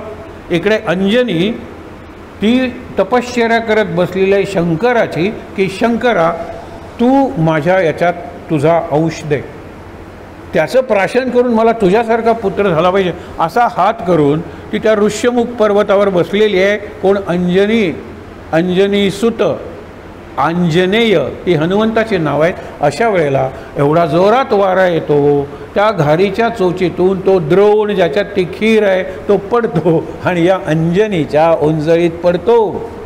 म्हणजे ज्या पायसापासून राम लक्ष्मण भरत शत्रुघ्नाचे जन्म झाले त्याच पायसापासून हनुमंताचा जन्म झाला. याला कारण वारा नसता तर घारीनी खाल्ला असती ती खीर वगैरे. पवनसुत हनुमान की जय, अंजनी सुत हनुमान की जय. आता केसरी नंदन पुढे आलेलं आहे. केसरी ही त्याच्या वडिलांचं नाव आहे. आता एकच गोष्ट सांगतो आणि तुम्हाला थांबतो. एक आहे काय, केसरी जो आहे ना तो सेनापती आहे वालीच्या सैन्याचा. मग त्याचा मुलगा जो हनुमान तो वालीच्या सैन्यात नको का? तर वालीनी हाकलून दिलेला आहे धाकट्या भावाला. कुणाला? ती मोठी स्टोरी नंतर येईल. सुग्रीवाला हाकलून दिलेला आहे. सुग्रीव त्यांची जी किष्किंधा नावाची राजधानी आहे त्याच्या बाहेर एक पर्वत आहे. त्या पर्वतावर 4 वानर, सुग्रीव आणि तो जांबुवंत, आणि सुग्रीवाचा दास कोण? हनुमान. मग हनुमान हा वालीच्या सेवेत राहण्याऐवजी जो राजा आहे सुग्रीव ज्याला हे केलेलं हद्दपार केलेलं आहे त्याच्या सेवेत का राहिला? तर ती एक शेवटची गोष्ट चित्र डोळ्यासमोर आणा. वाऱ्याने विचार केला की मी अत्यंत पराक्रमी आहे, पर्वताची शिखरंसुद्धा उडवू शकतो, हा माझा मुलगा आहे, ह्याचा गुरु कोण होणार आहे? तो म्हणतो सूर्यासारखा तेजस्वी गुरु नाही, तो स्वयंप्रकाशी आहे. त्या सूर्याला विचारतो की माझ्या मुलाला तू शिक्षण देशील का, माझ्या मुलाचा गुरु होशील का? त्यावेळेला सूर्य म्हणतो मी आनंदाने होईल, पण गुरु आणि शिष्य यांच्यातलं नातं माहीत आहे. माझ्या रथावर तो बसू शकत नाही, कारण एकाच पातळीवर गुरु शिष्य कसे बसणार? बरोबर आहे. माझा रथ थांबू शकत नाही. म्हणजे माझ्या रथाच्या बाहेर माझ्या रथाबरोबर तो जर उड्डाण करत येत असेल तर मी त्याला शिकवेन. हनुमान म्हणला हे तर अगदी सहज डाव्या हाताचं काम आहे. म्हणून सूर्याचा रथ जातोय, बाजूला हनुमान आहे, आणि हनुमान उडता त्याला सूर्य शिकवतोय. सूर्य शिकवल्यानंतर सूर्याचं शिक्षण पूर्ण झालं. हनुमान विचारतो गुरुदक्षिणा काय? त्यावेळेला पुढे रामाच्या जन्माच्या वेळेला जो सुग्रीव असेल तो माझा अंश असेल, तेव्हा तू सुग्रीवाचं दास्य कर, तू सुग्रीवाशी एकनिष्ठ राहा. म्हणून हनुमान सुग्रीवाकडे हा केसरी नंदन. प्रत्येक बाबतीत हनुमंताचा जर आपण विचार केला तर काही ना काहीतरी प्रसंग घडलेला आहे. आज फक्त 4 नावं सांगतो, तुम्ही विचार करा. उद्या तिथून सुरुवात. हनुमान का नाव पडलं? हनुमान. बजरंग का नाव पडलं? बली बलवान करतो, पण बजरंग नाव का पडलं? वृषाकपी हे नाव का पडलं? ही हनुमंताची जी नावं प्रत्येक आहे त्या नावाची एक गोष्ट आहे, नावाची गोष्ट आहे, नावाची गोष्ट आहे. त्या गोष्टीवरून ते नाम सिद्ध झालेलं आहे. म्हणून त्या नामाचा जरी जप केला तरी हनुमंताचं सामर्थ्य आपल्याला मिळेल. आपल्याकडे जसे विठ्ठल रखुमाई आहे त्या शेजारी हनुमानसुद्धा आहे. त्या ठिकाणी ताठ बसून आपण डोळे मिटूया. शांत. श्लोक म्हणूया नेहमीचा सदा सर्वदा, आणि शांतिपाठ ओम सहनाववतु. डोळे मिटून चेहऱ्यावर प्रसन्न हास्य. आपण हनुमंताचं ऐकतोय, आपल्याला कशाचं भय आहे? बिलकुल भय नाही आहे, लक्षात ठेवा. शांत आनंद. सदा सर्वदा योग तुझा घडावा, तुझे कारणी देह माझा पडावा. उपेक्षू नको गुणवंता अनंता, रघुनायका मागणे हेची आता. जय जय रघुवीर समर्थ.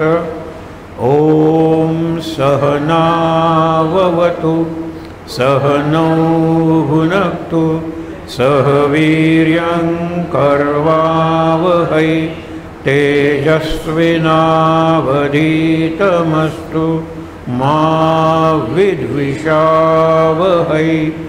ओम शांति शांति शांति। डोळे बंद ठेवून तीनदा दीर्घ श्वासोच्छ्वास, म्हणजे हनुमंताची प्रार्थना आहे। श्वास घेतला, सोडला, हनुमान आला, हनुमान गेला, पुन्हा येण्यासाठी तीनदा दीर्घ श्वासोच्छ्वास।